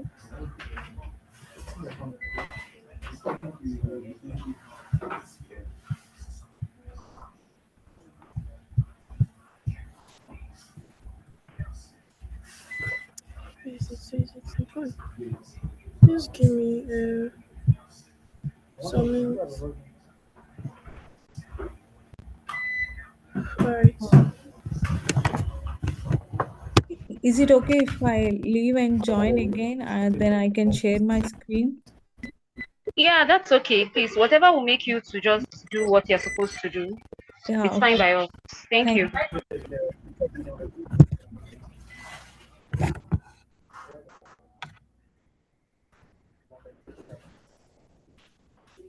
Are you able to see my screen? Yes, we can see your screen. I can see Yeah, it now. okay. Please continue, Favor. All right. All right. All right. Good afternoon, everyone. Can everyone hear me well? Yes, we can hear you. Can everyone hear me? All right. Good afternoon, everyone. This is the model DB. Favor Lawrence and Somama Vara will be presenting with me. It is introduction. Thanks for having us today. We'll be sharing our findings on electrification risk prediction for the non-OECD countries. So, by analyzing data from across 140 nations, we are able to forecast the future energy demands in these regions. So now this information actually will be very crucial for policymakers, energy companies, and researchers seeking to develop sustainable solutions and improve access to electricity worldwide. So now we'll walk you through our methodology, results, and implications. So this is our aims and objective. Is this goal the goal of the project is to like evaluate the historical electrification trends and identify key factors influencing electrification and rates in the non-OECD countries, and we aim to develop accurate models for forecasting the future electrification needs. VAR will be handling the methodology, the results. So,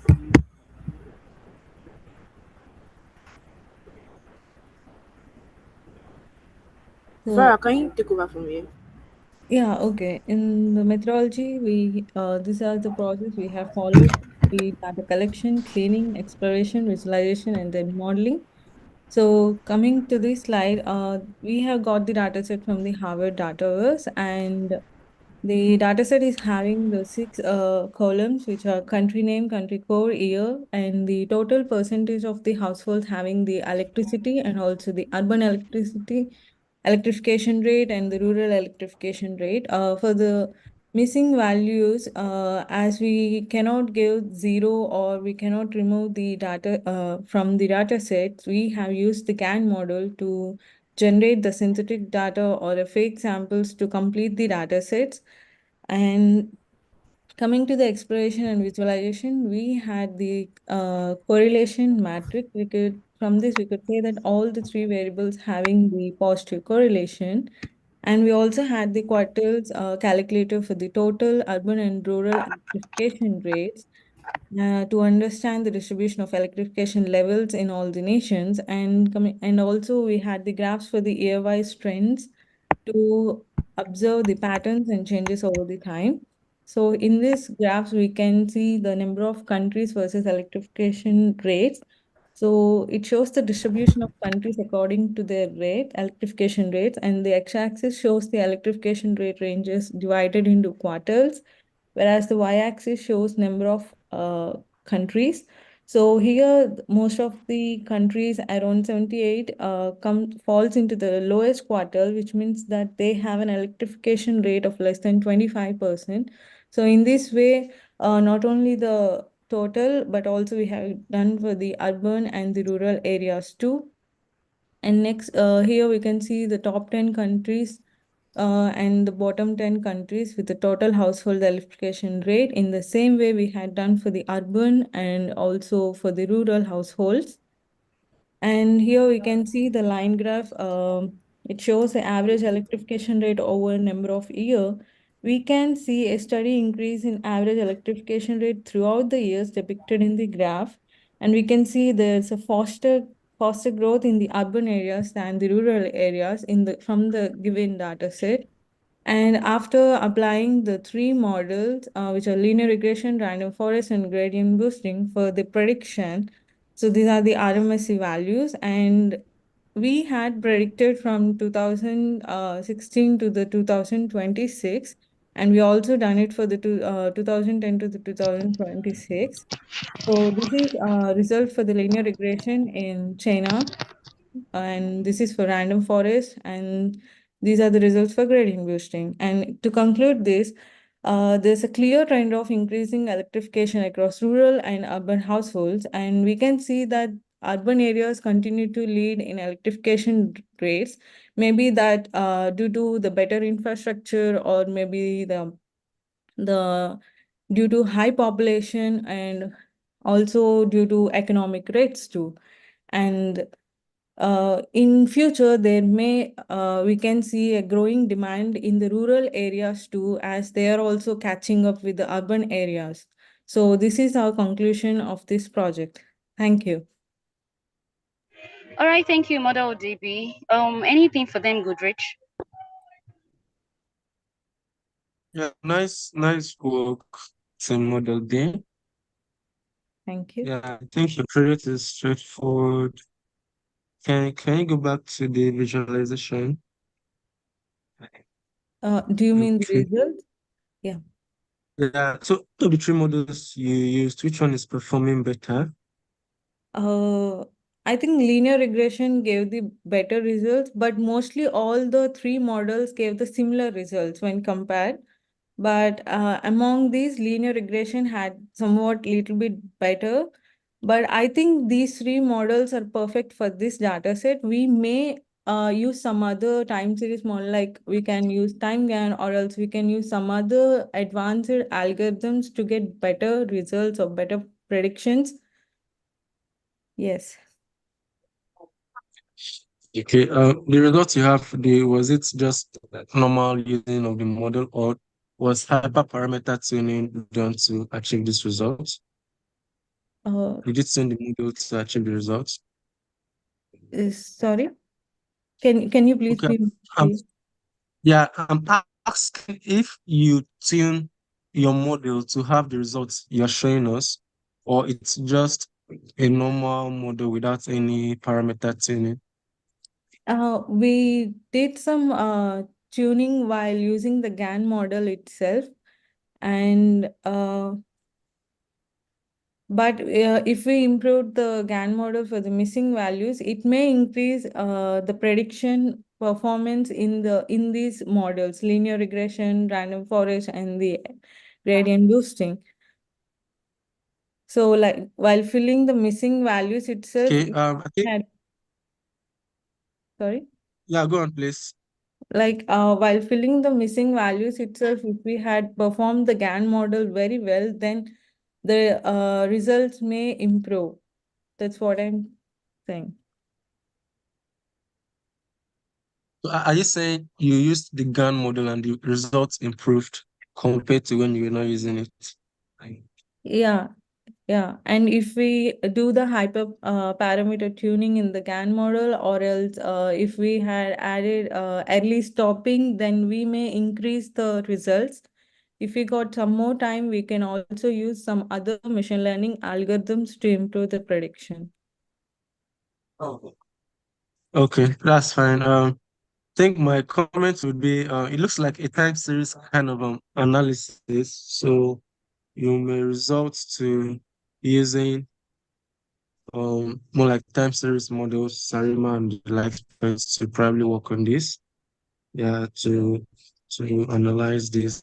It's probably improve your accuracy and results. Yeah, but Sure. overall, nice. Yeah, thank you. Thank you. Thank you so much. All right, thank you so much, Model DB. I'm Now move here. on to the LLM is here. LLM. You missed your time, so you're gonna wait till I had a everybody has. network issue. Oh. Yeah, we understand that you had a network issue, but you're going to wait until everyone has done theirs, or until the next time we have someone will come up for you to do yours.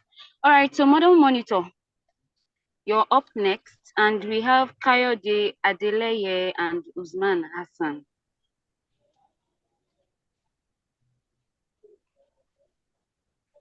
Kayode Adeleye and Usman Hassan. Are they there? Yeah, I'm here. Okay. Are you hearing me? Yeah, I can hear you. And are you the one sharing screen? No, I'm not the one. Please, Model DB, can you stop sharing screen so that the next ones can start sharing their screen? Thank you. All right. Okay, your time starts now. Yeah, we can see. Everyone, my name is Hassan Rothman from the Model Monitor Group. So our project is the impact of maternal education on children malaria.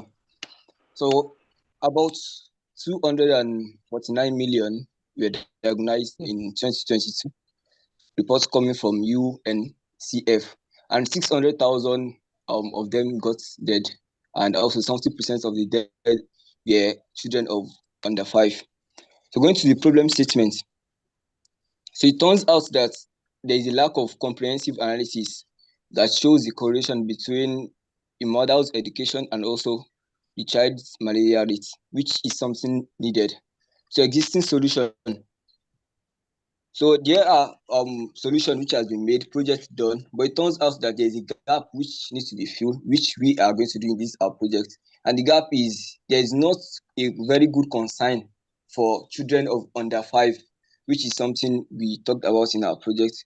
So the approach is, so we we gathered data from UNICEF. Also, description of the data, 17 sheets of Excel was given, but it turns out that just 3 of it was most relevant for our project.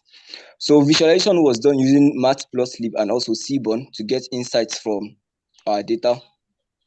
And also linear regression model was used was trained on our data sets. 80% of the data sets was for the training and 20% was for the testing. And also, of course, we would have to evaluate our model, which we used R-square method of evaluation for the evaluation method. So the data description, so there are features and variables which were used for which were present in the data. So data description turns out that the country code, country name, UNICEF, and so on are seen on the screen. The features present in the data set, and also the key observations. It turns out that the MLR care and represent the children of under 5 which are seeking attention of malaria being cured, and also the MLR DAG are children which are diagnosed of malaria, and also the MLR Act are children of under 5 which are getting treatments of malaria presently. So I will be handing over to my colleague, my co-presenter. Thank you, Hassan. Hello, everyone. My name is Abdurrahman. Our analysis revealed that in most countries, 55 to 60% of children with malaria fever have mothers with no education seeking advice or treatment for them.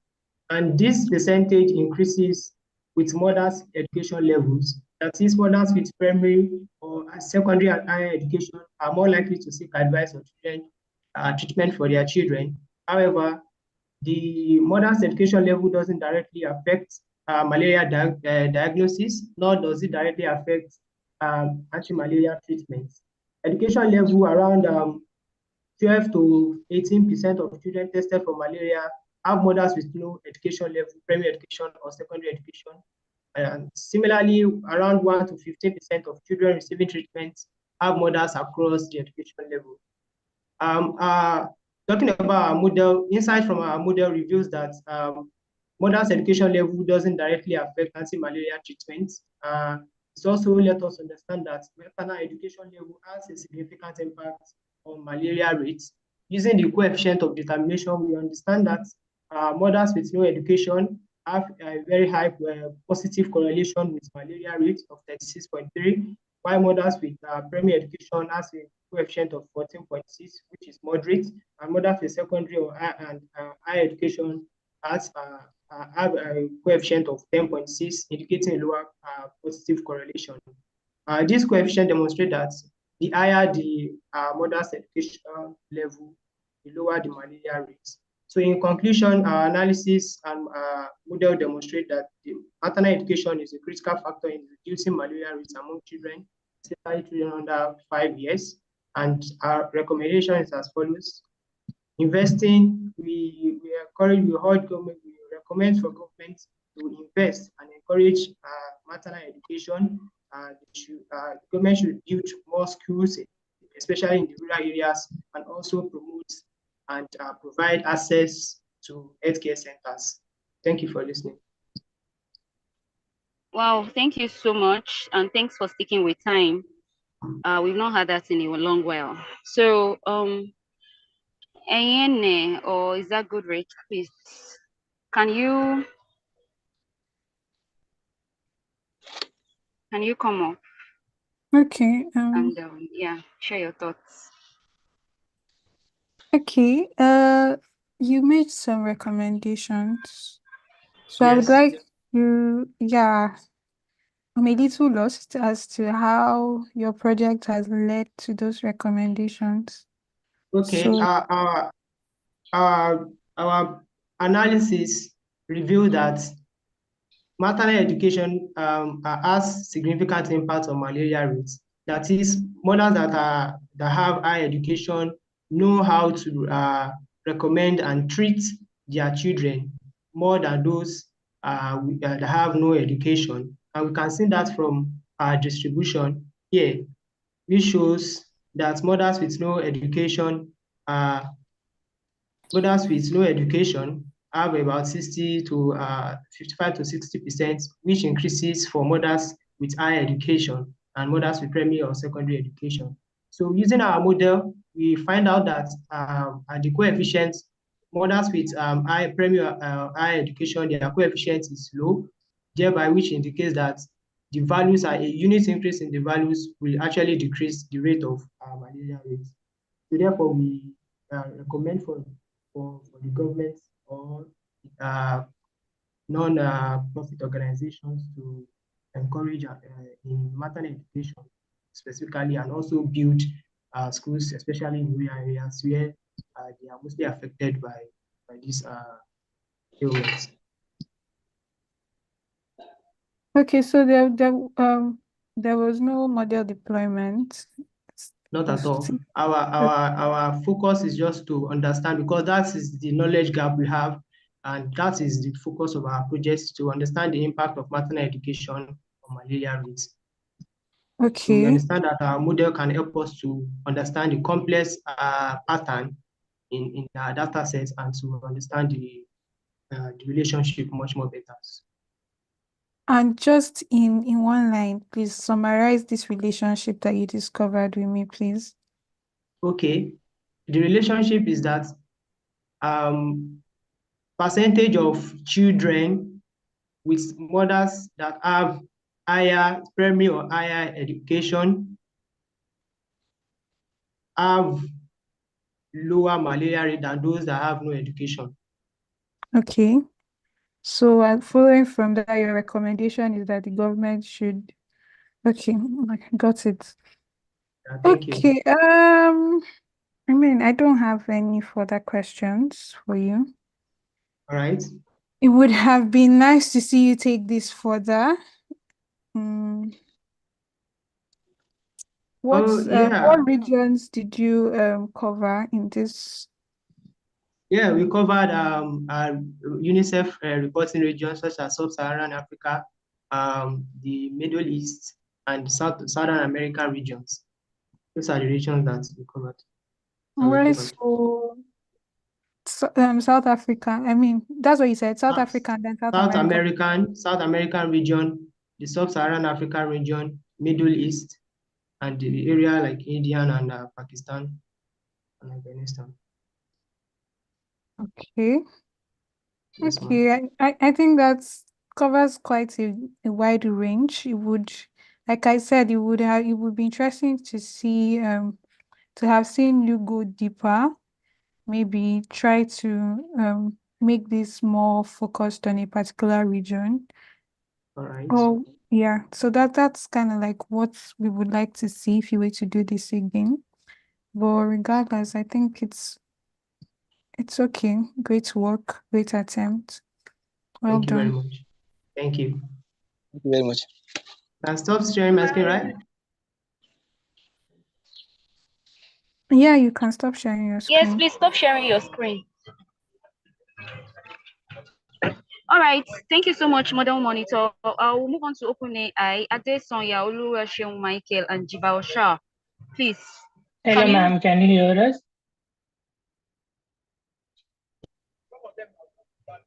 I'm sharing the screen right now. Can you hear me, ma'am?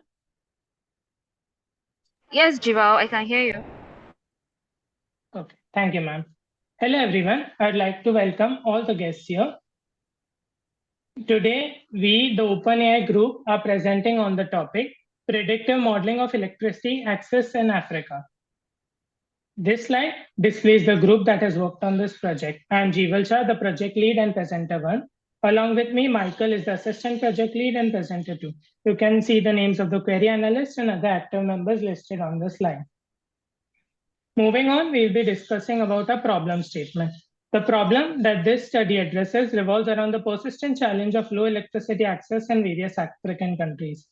This low electricity access hinders economic growth of the people in Africa, and it also hinders inclusive and sustainable development. We have made use of several regression models and an ARIMA model to project electricity access levels till 2030. Our approach was defining the problem, data collection and preparation, exploratory data analysis, model selection, evaluation, deployment, and documentation and reporting.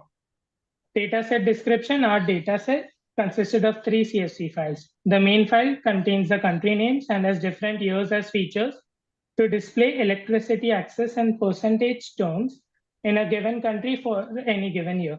There were 2 other miscellaneous files dealing with country codes, regions, and income groups. For data wrangling, throughout the project, we have used the Python language. The important features retained for modeling can be seen on the screen, and some of them are country names, the various years, income group, region, etc. Processing and EDA. So the data was primarily divided into features with float values and features with objects. Our numeric variables are the various years, whereas the categorical variables are the income group, region, country code, etc. Now I'll be handing it over to Michael, who will be talking about the data visualization part. Michael, please take it from here. Okay, thank you, Javal, and hello to everyone. So on the screen, we have our descriptive, and our primary focus is the mean, as you can see, with the progressive growth of electricity access from 1990 onto the year 2021. And on the next slide, we're able to detect the country with the best electricity access, which is indicated as Mauritius below. On the next slide as well, we have the country performing with the poorest electricity access, which is the country South Sudan. On the next slide, we have the mean electricity access by country. And if you observe looking towards the left, you have less than a third of the country above the 50% of the mean, which is something quite concerning in Africa. On the next slide, we have analysis here. Now, what we did here was to better understand the data set. So we tried to predict a forecast with the ARIMA, and we can see based on the nature of the data set, it projected an increase according to year 2030. And on the right-hand side, the time seasonality, there's the time series analysis, shows no change in seasonality. Moving to the next slide. We're able to take an outlook at Africa, and what we discovered was that from the year 1990 to the year 2021, the percentage growth in Africa was just about 29%, which is quite very poor. And on the next slide, we have the percentage distribution by income group and region. Now, if you look towards the right-hand side, we have about 85% of the distribution within the sub-Saharan African region, which is classified on the left into low income and lower mid income and other distributions respectively. On the next slide, here, we decided to pick Nigeria because this is the country Nigeria, and we noticed consecutive growth from the year 1991 on to the year Please kindly 1999. please stop. Your time is up. Okay, and basically the only country we noticed with a sharp decline was the country Libya. Next slide, please. Okay, and we handled our missing data with this visualization over here. And moving on to the next slide, we deploy the model by performing a backfilling of the missing data and use these three models and took a mean of these three models to develop the predicted data sets. Now, the graph here shows the models predicted relatively as compared to the previous data set. And the graph below shows the variation between the models. Moving on to the next slide. We can see the percentage electricity access by income group and region. And if you can look, the similarity between the region group and income group shows that all categories are increasing, but rather there is a unique variation between the income group, which shows the uniqueness of the nature of Can you move on to the income group. conclusion already? Your time is up. Okay. And finally, what we can see and deduce from here is that income group is the primary determining factor of electricity access in Africa. We've also created an implementation that can be accessed by this link given. It is hosted, so anyone can access it, and it will give you the range of electricity access, the evolution of electricity access for the given years. And to wrap up, this is a summary, and all our code is freely available on the GitHub repo. If the judges want us to show a demonstration of the implementation, we can do so, and we are open for any and all questions. All right, that was a lot. Thank you very much. So, Goodrich, over to you. Okay, nice work, team OpenAI. I think I would love to see the Streamlit app you built, if that's ready. Yes, sir, I'll share it. Just give me a minute.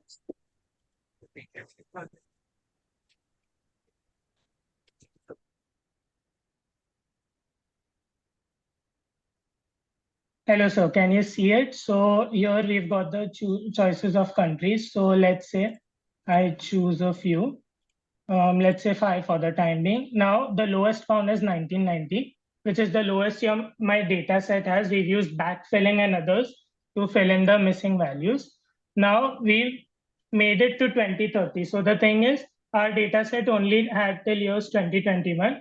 We used a lasso, ridge, and linear regression and took a mean to bring predictions to 2030. And here you can see the evolution of electricity access over the years. You can see the legend year, the years year, etc. And we could add other things like population, etc. as well. That is something that is a future roadmap plan kind of thing. Okay, so yeah, that's nice. So what was the accuracy of your model? How accurate is this? How Yes, did you sir. evaluate So the performance of we your found model? out the accuracy was in the above 95%. All the error parameters, ME, RMSE, etc., were around the value of 1, which was very low. Furthermore, rather than generalizing a model for all countries, what we tried to do was develop a model for according to each specific country, so that we had many models, but which were accurate for their own country. So the accuracy we achieved was quite high. Okay. All right, it's nice, man. You guys have done well. I appreciate the efforts. So you probably I mean you did it to the extent of deploying an application. So what you probably maybe work on is how you can will I say tune your model to probably have a more better result or look for something more advanced. Yeah, like a pre-trained model and then you work on it. Yeah, thanks for the presentation. Nice work. It's opening. Thank you so much, sir. All right, thank you so much, OpenAI. That was a good one. Okay, is LLM around again? Oluchukwu Okore. Yeah, I'm here. Good afternoon. All right. You are echoing. Please, can you I'm not mute echoing whatever now. is I'm no more making you echoing. echo? I'm no more echoing. Am I And still please, can echoing? you also... Hello? Am I still echoing? You said? Hello, can you hear me? Am I still Yeah, echoing? we can hear you. No, you're no longer echoing. Okay, You can you can see my start screen? sharing your screen now. Can you, okay, can you see my Yeah, we screen? can see your screen. Okay, so I'm presenting for the LLM group and we are talking about malaria in Africa. And this is the team members and what they contributed in the project. This is our table of contents, how the outline will go. Now, the problem statement, 50% of the world population at risk of malaria, with 95% of deaths occurring in sub-Saharan Africa. Then in this sub-Saharan Africa, we have 11 countries which constitutes 70% of the burden, that is the number of cases of malaria. They are called the high burden and the high impact countries. So we aim to examine patterns between reported malaria cases in African countries and the prevention strategies employed. To analyze the trends of malaria incidents, to compare the urban and rural population access to safely managed drinking water, and to develop a precise malaria case forecasting model using historical data. So this is our flow: the data collection, cleaning, modeling, evaluation, model, and deployment, and then the recommendation. So for cleaning, we use the data provided by Hamoye through the Cargo website, and we saw that the data had 594 observations or rows with 27 features. We observed that there were missing values, as you can see here, and we made sure we cleaned and we dropped some missing values and we filled in some of them. So these are the incidence of malaria for some countries, the countries that we noticed that the incidence was quite high. So this is the chart and the histogram. This is also the cases, malaria cases reported. So incidents are new cases. Why cases reported are the number of cases, total cases. So incidents in new cases, the total number of cases. So it's very important I define that. So this is descriptive analysis. We can see the relationship between basic drinking water and malaria over time. As the drinking water availability reduces, malaria incidence increases. The malaria cases, and the incidence, malaria incidence increases. Then the same thing with sanitation. As it reduces, its malaria incidence increases. And we can also see the incidence cases, which increases while the malaria cases reported, it remains low, maybe because of the improved surveillance or in the country, different countries. And we also see for urban and population growth. Now, let us look at the modeling and model deployment. So the target variable we use is the number of cases of malaria. That's the target variable we are using reported. So we have the explanatory variable and the response variable, which was done after normalization using standard scalar. Then from the training of the model, we use the 80-20 training, 80-20 for the testing set. We use 3 algorithms, and the one that performed best was the cat boost regressor. We can see the different scores. And I will now take us to the model deployment, which was done. And this is it. It's still in progress. I don't know if you can still see my screen. I think it's lagging behind. So this Yes, we is can the see your model screen. deployment. Yes, so I've put the values because of our time, and now I've submitted, and we can see the results. I used Nigeria using the Nigerian code, using the rural population, and the year I want to predict for, and it's running. So So I'll still go on to talk about some other things. So we can also see that we also notice that the most important feature for our model was the basic availability of basic drinking water. The incidence of malaria also played a factor, but most important was the availability of basic drinking water and sanitation. Of course, we know that malaria is a vector-borne disease, so by the time they clean their environment, keep their environment clean, the malaria cases will reduce. So then we can see that the network is a little bit slow, but when I ran it, I got a result. So because of time, I will have to, okay, see the prediction result, thank God. I don't know if it's showing, but it's slow. So we can see the prediction is generated using a machine learning model that considers various factors such as the rural urban population access to basic services. Understanding the factors that influence malaria cases can help in developing effective strategies for prevention and control. So this is the conclusion. Just like I've said, we should use insecticide treated nets too, as it shows a negative correlation. Then the surveillance improvement is quite important, so we can pick these cases. Thank you very much. These are the additional resources, and that's the end from LLM. Looking for your questions. Thank you for listening. All right, thank you so much. Please, Ayane, over to you. Okay, thank you very much. So I have just one question. Walk me through your feature selection process. I've seen a lot of features. How did you settle on the ones you wanted to work with, and how did you eliminate the ones? Which ones did you eliminate, and which ones did you keep? We eliminated the ones that didn't have any correlation with the cases of malaria. I don't know if you can see my screen. So this is how we looked at it, where we noticed that there was no correlation. We have to drop it. Like if you look at this particular one, the longitude and latitude, we noticed that the correlation was very poor, so we dropped it. Likewise, the other ones too. So these are just some of them, like you can see this. So there was no much correlation, so we dropped it. Okay. Interesting. Okay. So that's exactly what we did. I don't know if it answered your question. Okay. Thank you very much. That's all from me. All right, well thank you so done much. on your presentation and on the work done.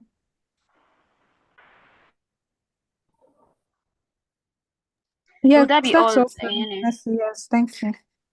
All right. So next up we have pandas, and we have Oladimeji Balogun and Ayotomiwa Fesojayi. Now we need LLM to stop sharing, please. Thank you.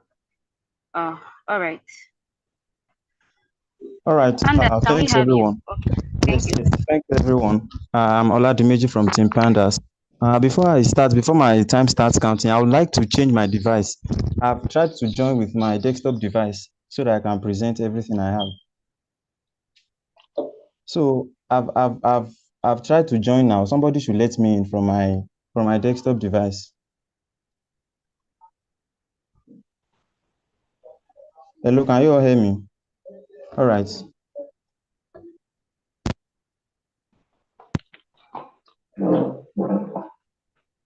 All right, thank you.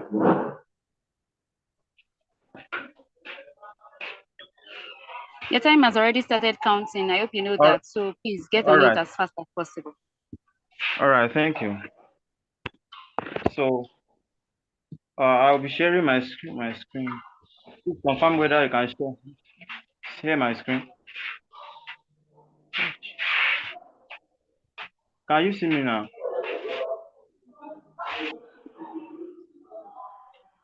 No, we can't see your screen yet. Can I my screen? Can you see my screen?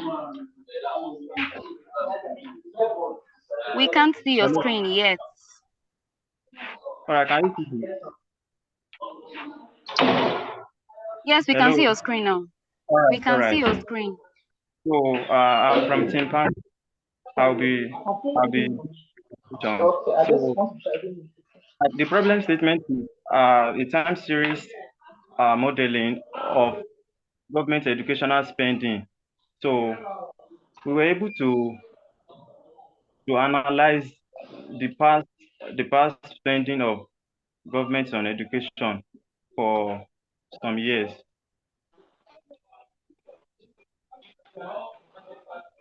So this is our introduction. The importance of education expenditure on human capital development. So education is a fundamental pillar for the development of human capital. Also, our aim is to forecast future educational expenditures using historical data. So relationship between educational spending, unemployment rates, and economic growth. So this is our literature review on the past projects that have been done concerning this topic. So our data sources are World Bank, and also from the UNESCO data set that Hamoye recommended, we were unable to get enough data from that. So we moved forward to looking at other data sources. So that's what we have here. So these are our key indicators: government expenditure on educational spending, GDP per capita, and unemployment rate.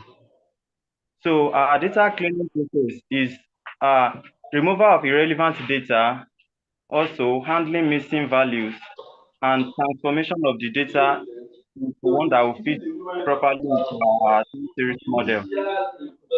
So our EDA is statistics.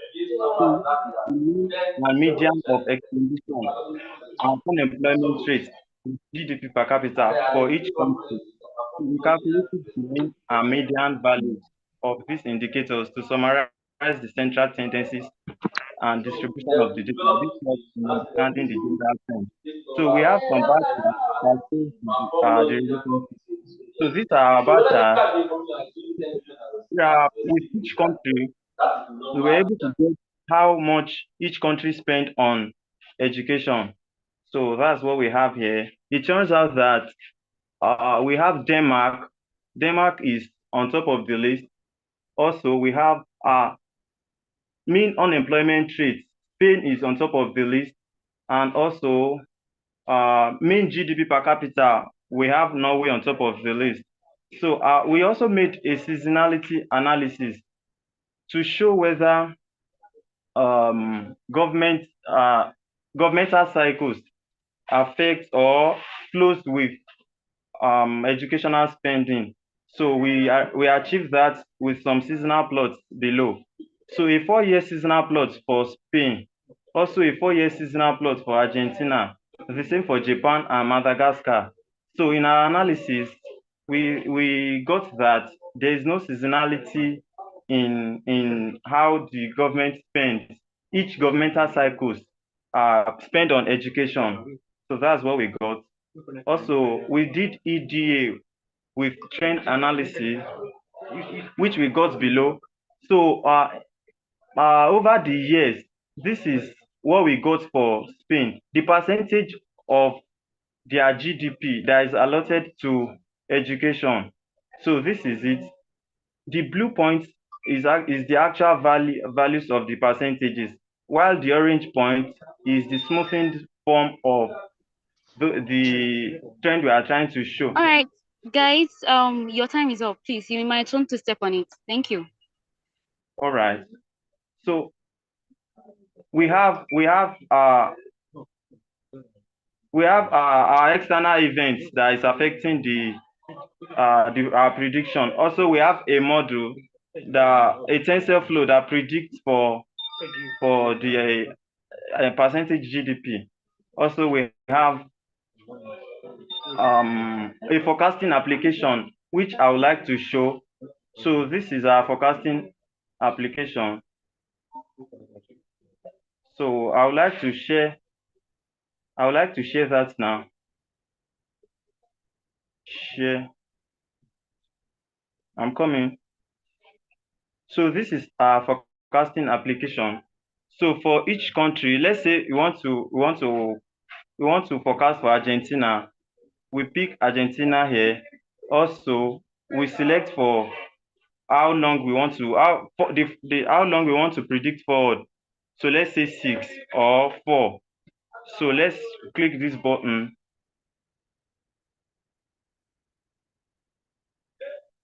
So we got this forecast. So stakeholders can look at this forecast and use it to prepare for how they will spend on education for the future. So also we have a table here that shows what our graph is also showing. So let's go back to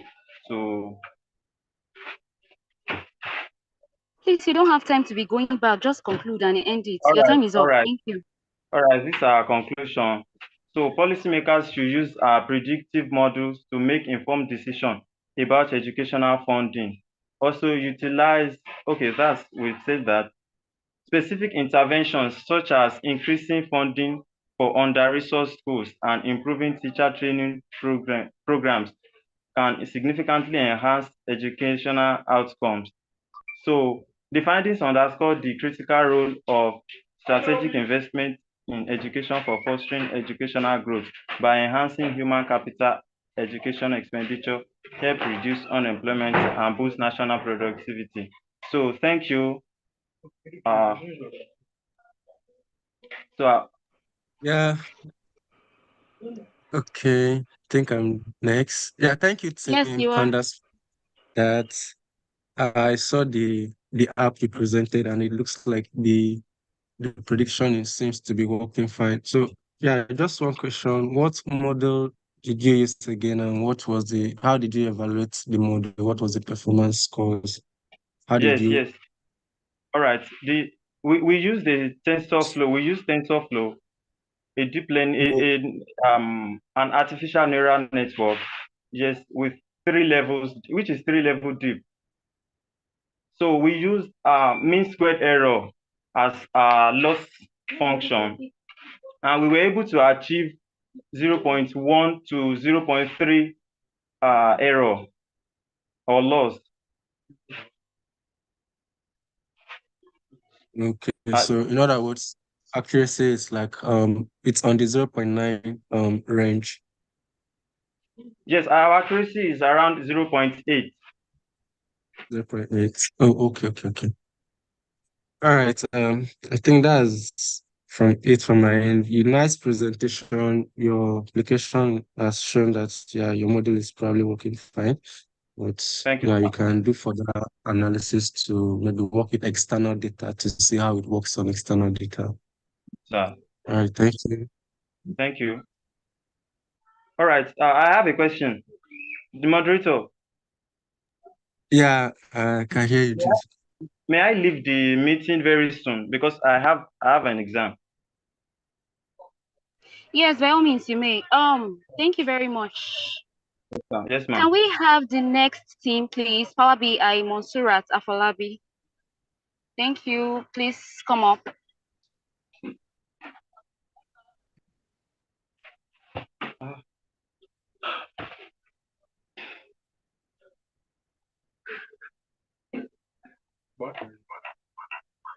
Hi, everyone. It's very Hi, we can hear you. You are echoing. Okay, is it better? I think it is. All right. Good afternoon. I am Monsurat Afolabi. I am presenting from Team 14 Power BI. So let me just start. Our project topic is the impact of remittance flow, of natural disasters on remittance flow. And our problem statement is due to natural disasters, the disruption of remittance flow is a critical challenge that could worsen economic vulnerabilities and impact communities are heavily reliant on this fund. So intervention is needed. There are existing solutions to solve this problem, such as disaster response funds, diaspora bonds, mobile money transfers. And our approach was to gather comprehensive data sets on remittance flow, natural disasters, and economic indicators. So we gathered data sets for natural disasters, for the percentage of remittance flow, as well as the GDP of several countries. We employed one encoding for categorical variables, and we selected important features such as remittance flow, the GDP, percentage of remittance, total disasters, and total deaths. And we applied standardization. We trained our models using linear regression, random forest regressor, a lot of models actually, and we evaluated with MSc and how-to. We made predictions afterwards. This is the visualization, the correlation matrix. These are the countries prone to natural disasters, such as China, United States, India, Indonesia. And these are the countries with the most I'm remittance. sorry, I'm just going to interrupt you and say that I can't see your screen moving. I don't know if that's just a me thing or... Okay. No, we are seeing only your PowerPoint application with your team names. That's what we are saying. Oh, okay. I'm sorry. I don't know why. Let me share again. Sorry. Okay. Can you see it now?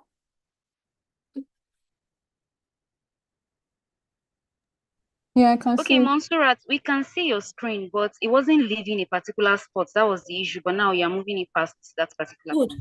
Good. So I've explained what the remittance, our approach, our training, the visualization. So this is the correlation matrix. These are the heat map showing the correlation. These are the countries that are most prone to natural disasters, such as China, United States, India, Indonesia. These are the countries with the most remittance in dollars. And these are the countries that are heavily reliant on remittances. They are mostly poor countries, such as Tajikistan, Lesotho, Tonga, Bermuda. And these are the countries that have the least remittance, such as Chad, Bahrain, Singapore, Eritrea. Least remittance in dollars, this is the least remittance in percentage. So I've explained our data description. We had to source data from World Bank for remittance flow, and also we got emergency data set from a public data set. It had the following features. We did data wrangling. Because we sourced data from different places, we had to merge the data set.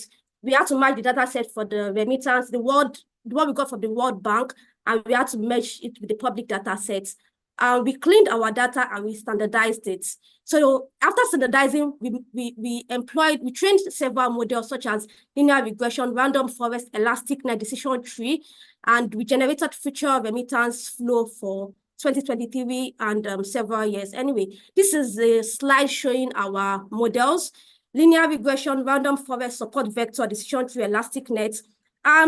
From this model initially, decision tree had the best accuracy, of 95%. And it brought an issue that it definitely means our model was overfitting. So we decided to correct that. We pruned the decision tree. And after we did that to correct the overfitting, we still got a slightly accurate figure of 0.90. And you could see here when I compare it with linear regression and the initial decision tree. But eventually, we further went with linear regression because it was simple, the simplicity, and it showed that, and it was fairly accurate. So there was no need for us to choose different models. And this is our interpretation. So we predicted, I'm going to show our prediction now twice, because the first time we didn't include the total disaster. And because we didn't include it, we got a very wrong figure, astronomical figure of 376 billion, and it was ridiculous. So we decided to add the total disaster, which we got 87.71 billion, which means that if a country has a GDP of 472 billion, it is expected that the remittance coming for that country for that year will be 87.71 billion, which made more sense. So I'm just going to show a practical example of what deploying means. Let me do that now. I'll stop sharing so I could share I could show the deployment. 1 minute, please. Okay. All right, so this is it. Can you see the screen showing the deployment? Yes, we can. Yeah, so this is Nigeria. We are putting Nigeria because we inputted values. This is Nigeria. We have a GDP, as of 2022, we have GDP of 472 billion. So, but we are predicting for year 2025. Your time is up. Okay, Please so step this is on it. just Thank you. yeah. So this is the remittance for 2025, and you could see that it is 87.71 billion. So barring all things, if we have the same total affected and the total disaster, we should have a remittance of 87.71 billion. So in summary, really, this remittance is just to help policymakers project or prepare for that in case of natural disasters. That's it. Thank you very much. Okay, so All right, thank you very much. And okay, I'm sorry, I was ahead of myself. Please go back to your app. My app, the prediction. Yes. Okay, 1 minute, please. Let me go back. Okay. Please confirm if you can see it. Okay, can you increase the disasters? Let's see. I want you to just play around with the total disasters Okay, number. so maybe 50. Probably. Let's make it 10. Let's see. Okay. Okay, 50 is fine. So from it's 7.71 billion, it became 3.36 billion. Okay, let's make it 10.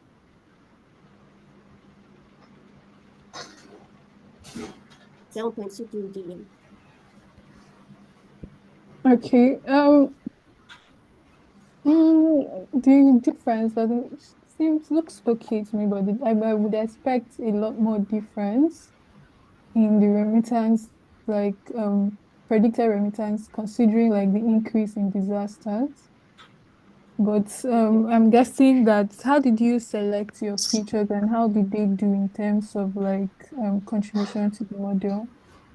So we selected this. These are the features we selected actually: the country, Mm-hmm. the GDP, the year, the total death, total affected, and the total disaster. So these total disasters are the occurrence of disasters that happened in a year. So if a country had epidemic, flood, epidemic, hurricane, we lump them up together to. So if in a year they had series of disasters like that, it could be 10, it could be 15. We just lump them up that way. So those were our features. And our target variable was the remittance in dollars, not in percentage. Okay, do you have did you compute the correlation with the target variable of these features? I'd I like didn't to get it. see. Sorry. Did you do what? Did you compute like do you have a heat map displaying like the correlation between these features and the target variable? Yes, I think so. Yes, I could share that. Um, Okay. Is it part of your slides or yes, I have the heat map. So this is the heat map, okay? the remittance in dollars. No, but we didn't. Yes, this is the remittance in dollars. Yes, we had a moderate correlation, positive correlation with the remittance and the GDP.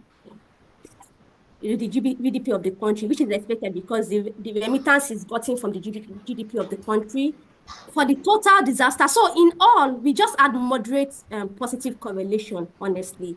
We didn't have a lot of changes. We didn't have a lot of difference, but they were mostly moderate. And yeah, so yeah, that is it. Okay. And we had an All right. explanation. Yes, go on. What did you want No, to I say? said no, that is it. So but we are like I'm just noting that we had an explanation to that here.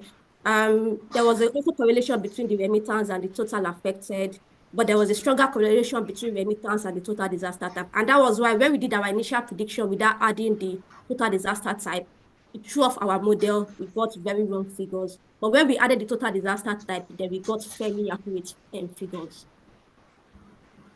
Okay, so in conclusion, would you say that the total disaster has a huge impact on the flow of remittance for a particular Yes. country based on everything you've done so far? Yes, because if we are predicting the model with the disaster, I think there are a lot of factors we could use. But if we are predicting the model with the disaster involved, then yes, it influences it greatly.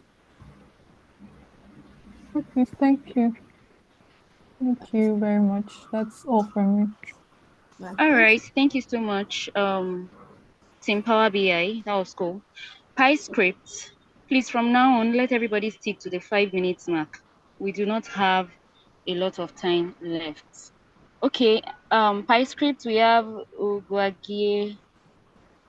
Yes, I don't I'm think I here. can pronounce his name. Okay, so please, PyScript, just, okay, you have begun to share your screen. Okay. Yeah, begin. All right. Good day, everyone. My name is Egwagisi Precious, and I'm making a presentation on the predictive modeling of policy impacts on refugee numbers. And this presentation is from the PyScript team.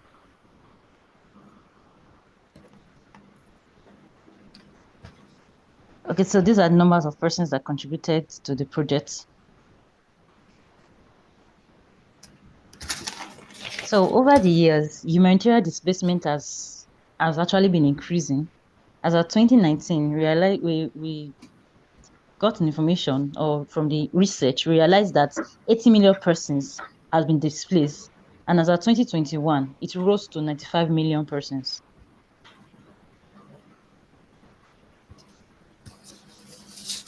So this project, the problem statement, there's a notable underutilization of machine learning model in predicting refugee displacement. So this project is targeted on building robust machine learning model to predict the refugee displacement and forecast the refugee flow. The objective of this project was to analyze historical refugee data to uncover trends, construct robust predictive model, provide data-driven insight for policymakers, and investigate the effect of policy on refugee flow. And this was done through data acquisition, data processing, exploratory data analysis, predictive model development, and from project insights. So our data was gotten from the UN sites, and it consists of 276 rows and 59 columns. But after the removal of duplicates and empty rows data, we were left with 245 rows and 26 columns. And our data set shows that we had countries across all the continents, ranging from 2000, the year 2000 to 2020. So data pre-processing, yes, we performed data cleaning where we had to remove the duplicate information, empty rows, we had to remove them. And then data, feature engineering, this was where we created new columns such as the total refugee, average refugee over time to help in our analysis. And then furthermore, we performed data standardization for which will assist in building of the model. So exploratory data analysis, the first chart shows the total refugee by year. And from that, we drew an insight that as of 2000, that was when we experienced the highest amount of refugees. And then 2012 shows the lowest amount of refugees. And also, we also noted that more of the refugees were from UN member nations, and we had lesser numbers from the non-UN nations. The world map distribution shows clustering around the world, but then we can see more clustering around Asia and Africa, giving us some information that we have more refugees in Asia and in Africa. Then we also did a trend on the refugee trend for the top 5 countries, And from this trend, we realized that Syria and Eritrea has been experiencing an increase in the amount of refugee over the years we considered from 2000 to 2020. But then Afghanistan, Bhutan, and Western Sahara has been experiencing a decrease in the number of refugees over time. From here, my colleague will take over. In our model, we deployed supervised learning, unsupervised, and time series. For our supervised learning, we split our data set into two. The trained data set has 196 data, while the test data set has 49, which represents 20%. And then from our supervised learning, machine learning that we deployed, we discovered that multiple linear regression performed the best, followed by random forest, while support vector regression didn't perform that much. And we can see from the table here that multiple linear regression had one R square of 1 and followed by random forest, whereas support vector didn't do 1. Then we also go on to supervised learning. We use clustering to cluster nations that contributed more. And by that, we discovered that Africans contributed more, followed by Asia. And from there, we move on to time series analysis, separated 5 top countries out, and then plotted used ARIMA to plot their time series as well as forecast. We use both ARIMA and Prophet. And we can see from here that Eritrea is expected to have more, to continue to increase. They started initially, they had a lot, and then it came down, and then there's a sudden spike, and it will continue according to the two forecasters. And the same thing is experienced also with Syria Arab Republic, similar trend. And also, but for Western Sahara, we're expecting a decline, as you can see from the chart. The same thing is also experienced with Afghanistan. We're expecting there to be continue to be a decline in the amount of refugees contributed by Afghanistan. And then finally for Bhutan, same thing was also experienced. You can see that it continued to tail off, it's going down. And then from there, we discovered that, okay, the major problem is some of the policies that UN has been taking actually have been effective, because you can see that some are under decline, while for some they are on the right. So the UN may need to, police its policy better and then increase its influence over the nation. Since Your most of the time is nations that up. are... Your time is up. Please, can you? All right. Snappy. Thank you. Yeah, thank you, Team PyScript, for the presentation. Can you go back to the model you used? Probably one of those countries where you should, yeah. Okay. So if you were to pick one out of the two models you use, which one will you pick and why will you pick that? Okay, I'll pick the Facebook Prophet forecast, because you can see that it provided a lower band and an upper band. The dots represented the different data, while the line is the line is using to forecast. But we can see that from the blue area that there's a lot of variability in the data. That's why it's large instead of being narrow. Okay, don't you think that variability will have an effect on maybe your results? Yeah, it will, but that's where we may need a lot of data to understand it more, because the data set was small. Okay, then also I noticed that the data you're using is the features, the observations, as the numbers of rows are not much. Were there efforts to probably bring in more external data? No, we didn't do that. It was already time constraint limited. Some of us were not quick and were not available, like myself, because of work. Okay, so let's say you were given more time. What more would you have done to probably enhance what you've done so far? Okay, initially we wanted to use LSTM, but LSTM is a bit complex and the amount of data we have is not enough. So we can source extra data or do data augmentation or create synthetic data so that we can be able to use the LSTM which we originally wanted to use. And I experimented with it, but I was not getting any headway. That's why we stopped. Okay, that's fine. Nice work, guys. Think you guys are getting a hang of it. So, like you've just said, don't just stop here. You can just take it further and see how you can build on it and put it out there. Yeah, overall, you guys have done well. Okay. All right. Thank you so much, PyScript. Yeah, PyTorch. Over to you. Courage CMA and Ahiwe Onoha Clinton. Are they here? Python. Yeah, hello. Sorry, PyTorch. Yeah, good afternoon. Please, I'm trying to join with my PC. I don't know how long that's going to take. I'm joining with my phone right now. So a minute, please. Okay. Good afternoon. Clinton, if you can share your screen so that I use it real All fast. right. I'm here already. I'm joining my PC. I'm Clinton. So let me share.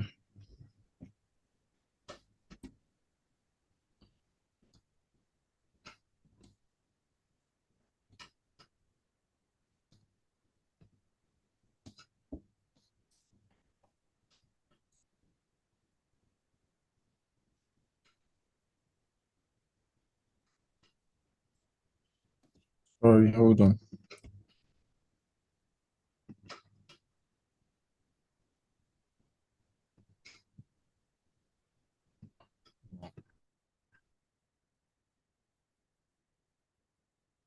Hope you know that your time has started counting. Please step on it and be very fast. We don't have time. We don't have all day. Thank you. Okay.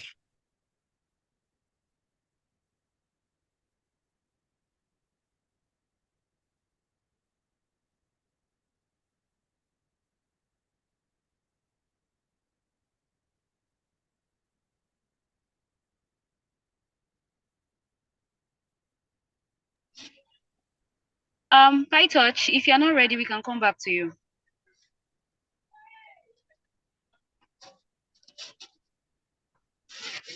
All right, can we have the next group, please? Because it seems as though PyTouch is not ready. SciPy, can we have you, Abdurrahman, Ridwan Miller, and Lolu Zakios? Yeah, I'm here. All right, please, can you share your screen and begin? Okay.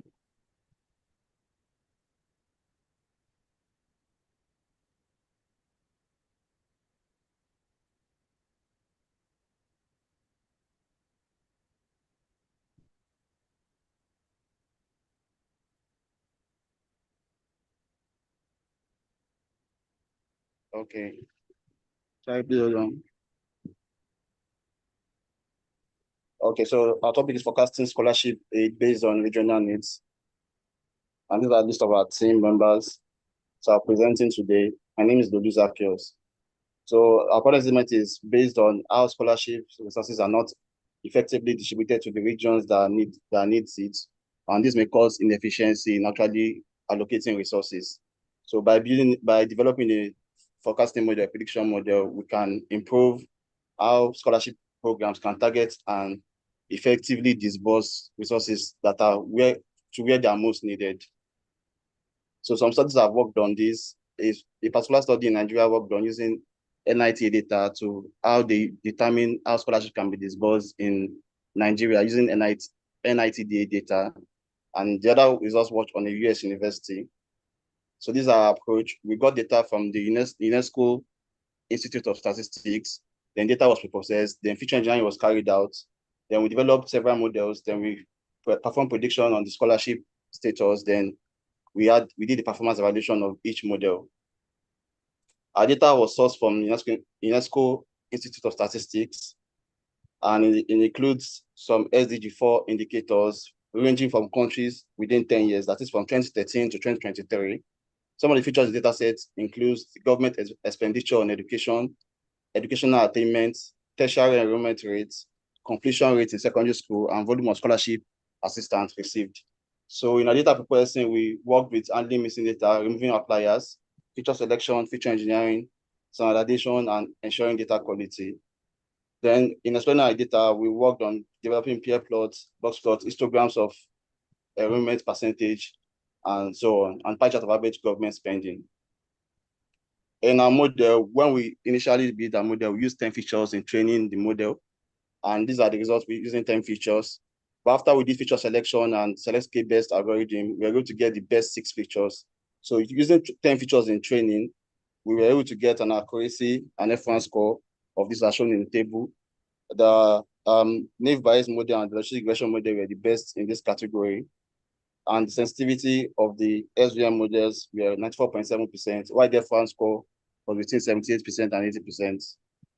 Then moving on to using 6 features, that's after we did our feature selection, we're able to get a better accuracy and F1 score generally by using the naive Bayes self-selection machine random forest logistic regression.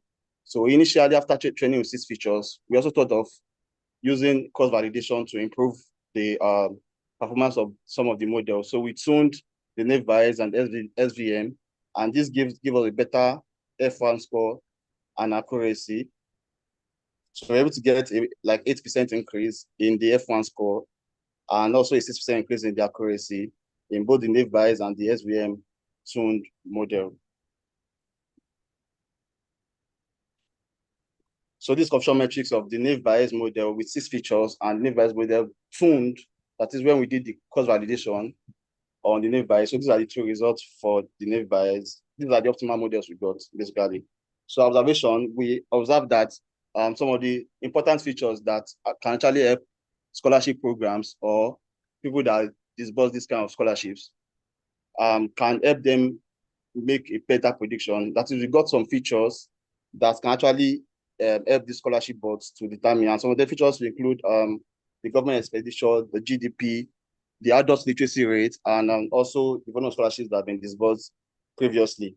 So from our analysis, we believe that these indicators are very important for scholarship bodies. And also, the outcome of analysis was based solely on the size of our sample. And also, the challenge we faced was that the missing of incomplete data in the database, and also there were limited number of features from the UNESCO site And also some regions did not have any available data, and this made them not represented in the data that we used. Recommendations, we could actually increase data size, set size, and more features can be added. Advanced machine learning techniques like neural networks can be used to improve accuracy and prediction. And also we can regularly update the model with new data and feedback from stakeholders to ensure that the predictions remain accurate and relevant as time goes on. These are references, and thank you.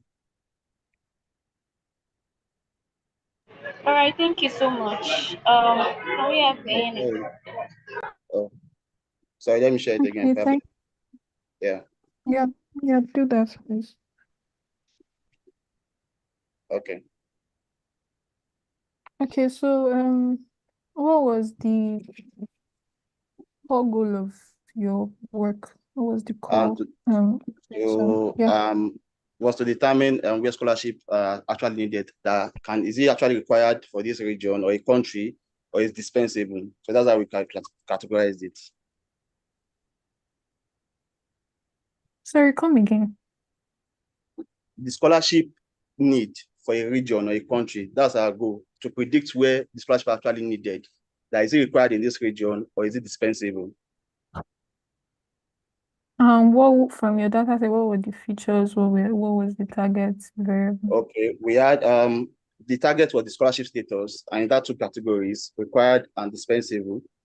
Also, our features include the educational expenditure of government in that country, the youth and adult literacy rate in that country, tertiary enrollment in that country, that is for both sexes.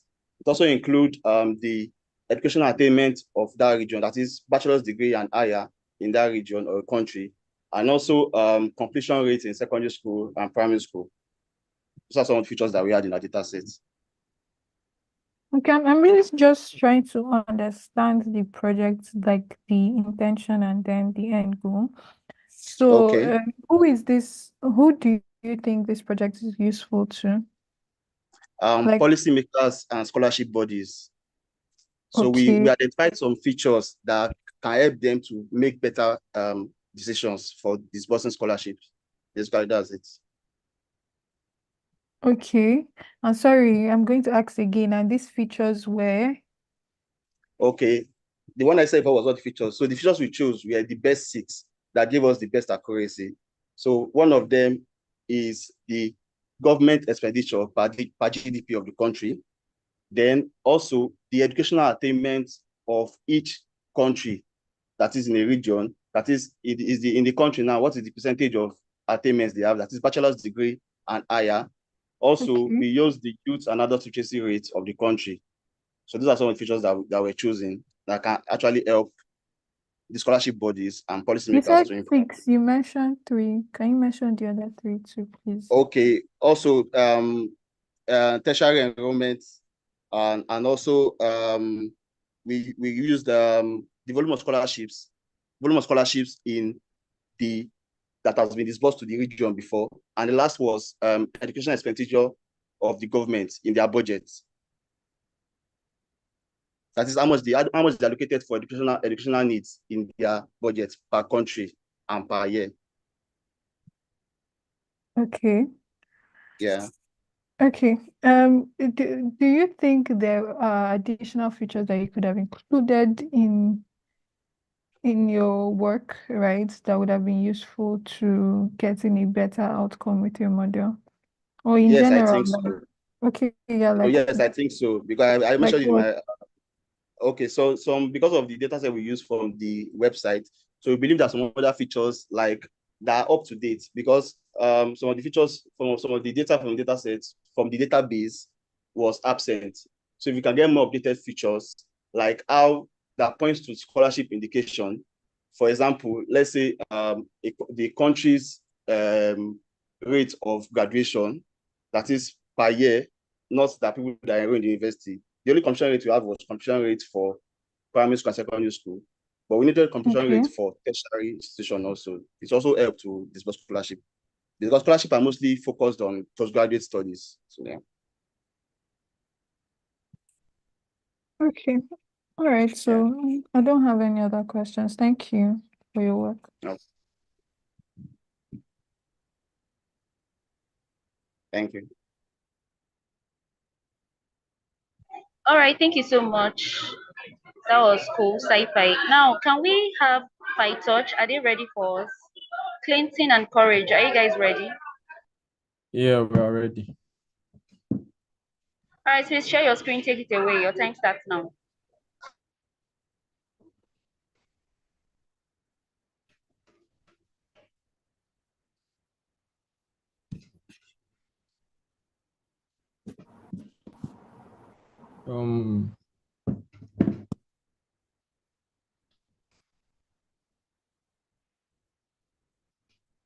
Sorry, hold on. I'm trying to share my screen, but I'm having issues with it. Okay. So can you see my screen? Hello. Yes, we can see your screen. All right. So my name is Clinton from PyTouch Group. Our project topic is animal species detection using image classification techniques. So on the next slide is our project outline. We have the problem statement, our data set, process flow model used, data exploration, model training and evaluation, summary of the model, then the conclusion. So our objectives is to is conservation planning, wildlife monitoring, and forecasting wildlife patterns. We used this data set from Kira's sorry, what's the name of this stuff again? Kego, which contained four animal species, which are buffalo, rhino, elephant, and zebras. A total of 1,504 images. Process flow will be image data processing, exploratory data analysis, data visualization, model training, and model evaluation testing. So we used three models. We tested three models, which are the first one is transfer learning using ResNet model. The second one is efficient net, and the third one is YOLO. This is the loss curves, loss and accuracy from the ResNet model. Then here is that of the YOLO model. And on the next slide, we have our model training with the efficient net. That's the third model. So we went ahead. After training the three models, we came to a conclusion that the efficient net was better because the accuracy was higher, which was a 99% accuracy. The ResNet had 97%. It wasn't bad because it was trained on 5 epochs, and there was no extra trainable features. It was just pure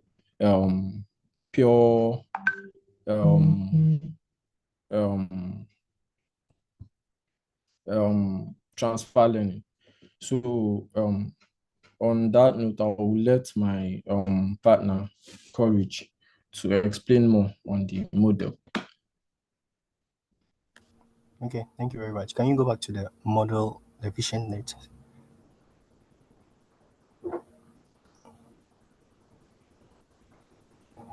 Okay, so as you were saying, we used three models, the ResNet and the transfer learning and then the efficient net model. So as you mentioned again, that efficient net had higher accuracy compared to the other models. Can you move, please? Next slide. Okay, so during the model training, the training step, the model was trained using the Adams optimizer with a learning rate of 0.001 to balance the training speed and accuracy. And the training process, during the efficient net training process, the data set was split into the training, evaluation, and then the validation and testing sets, which is to evaluate the performance and prevent overfitting.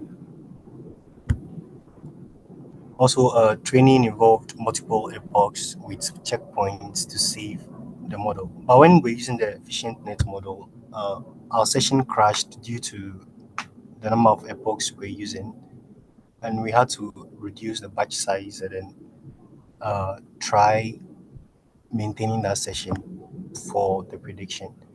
And also during the model evaluation, I think we focused only on accuracy for this model. Can you move to the next slide?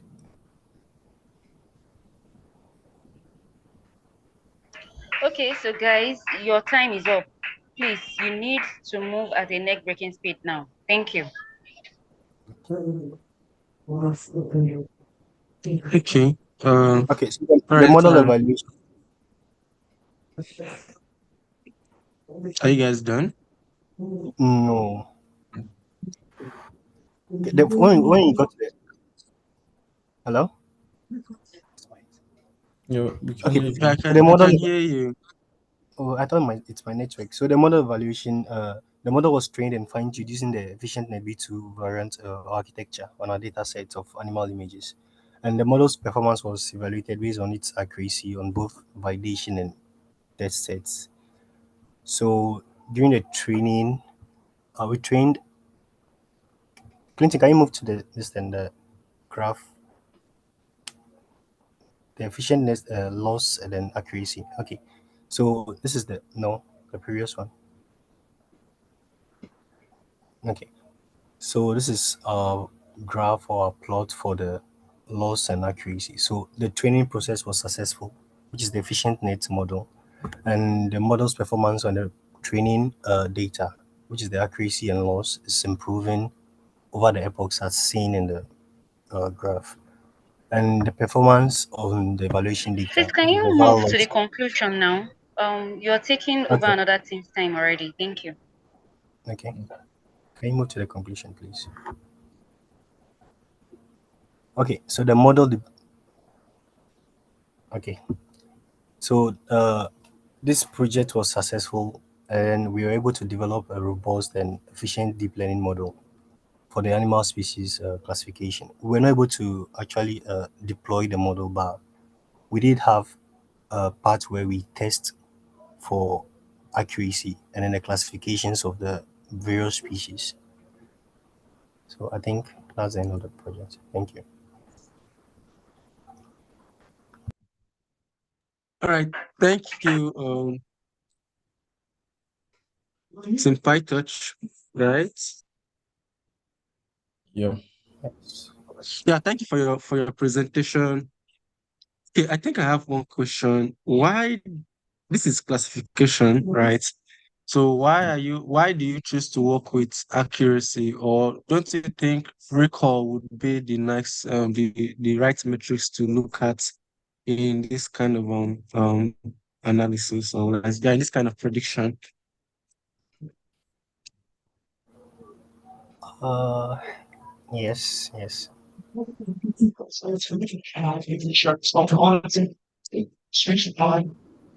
Hello. Yeah, I can hear you. Okay, like the project, we worked on it several times, so I think we didn't include that, but we actually worked on it. Because when we were working with the project, our session on Collab crashed several times. So it came to a point, it became a bit frustrating. So we weren't able to add that in this current presentation we are doing, but we actually did Do you that. understand my question? Do you understand my question?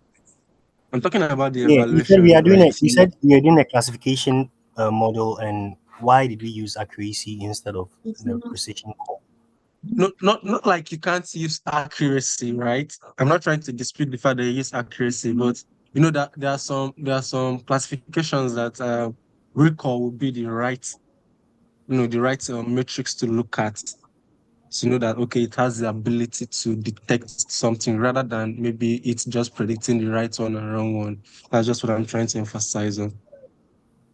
But it's fine. I'm just saying it's something that you can actually look at because yeah, accuracy most times can be deceiving. Saving, okay. Can be deceiving, right? So the accuracy can be 90%, but your recall can be very low. So that what that literally means is, yeah, it's predicting. Let's just say it has I don't know how to explain. You have 10 data sets. It predicts, let's say, 80% accurate. But if you check the record could be, let's say, 6 or 7. It has maybe it doesn't have the ability to, record that, okay, this is particularly a lion or an elephant. So I'm just saying that, yeah, in this kind of scenarios, right, you may also want to look at your recall score to know that your model has the ability to recall what animal that is rather than just the accuracy.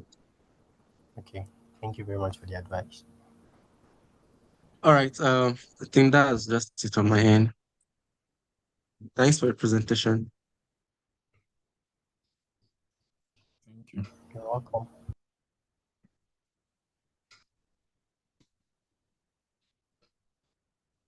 All right, thank you very much.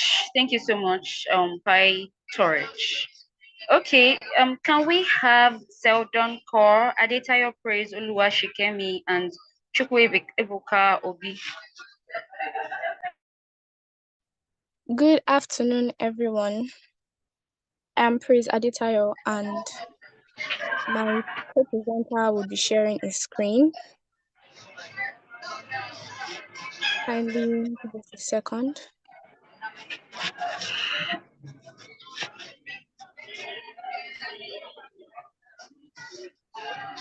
Okay. Okay. Good afternoon, everyone. Well done to the presenters so far. Hello, judges. Hello, host. Enhancing the accuracy of animal counts in nature reserves. So the South African Wildlife Conservation Centers called and seldom call are to answer. The problem statement: wildlife reserves experience the problem of inefficiency and inaccuracy with the methods used to count animals. The manual counting method used, which is currently in use, is very time-consuming and resource-intensive, making it impractical for large-scale monitoring efforts. You would all agree with me that counting animals one by one in a large forest reserve is quite inefficient. Next slide, please. Okay, through our approach, we're able to build a machine learning model that was able to classify 4 wild animals. Those are the major animals in the South African safari reserve, and those animals are rhinoceros, zebra, elephant, and buffalo. So our model was able to detect each of these classes of animals and count the animals in the image. Next slide, please. Okay, quick disclaimer. We were not able to complete the deployment phase because we ran out of time. So our approach: data collection, data cleaning, model training, model evaluation. Yes. So the data collection, we collected our data set from Cargo. It is the African wildlife data set, and our data set consisted of 4 folders of images, unlike other teams that have been using the normal data frame, rows and columns. Our data set consisted of pictures. So in our cleaning, we had to do some image resizing and next slide, please. Okay, thank you. We had to do some image resizing and batch sizing too.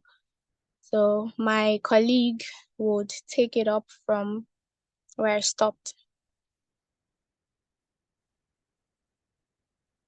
Sorry, he's about to turn on his mic. Hi, can everyone hear me? Yes, we can. Okay. I'm Chukwe Bukaobi. I'll continue from where Praise stopped. Yes, so after data collection, we imported several libraries that we used, which were NumPy, Pandas, Matplotlib, TensorFlow, which is a comprehensive library for machine learning and deep learning. And then we used Keras, and then OpenCV and CV library. And then we went ahead to load the data. And then first and foremost, we divided the data into different sets: training sets, validation sets, and test sets. And they contained 1,332 images, 88 images, and 84 images respectively. Yeah, so after loading the data, we proceeded to data preprocessing, and part of the data preprocessing was resizing the image. We resized it to 180 by 180 pixels, and we made the batch size 32, and we turned shuffle to true so that it shuffles the images after every after every set of batch picking. Yes, so after we did that, we visualized the training images to make sure that every image we are picking from the training set is actually an image that corresponds with the class. So that's what we did here at the code here.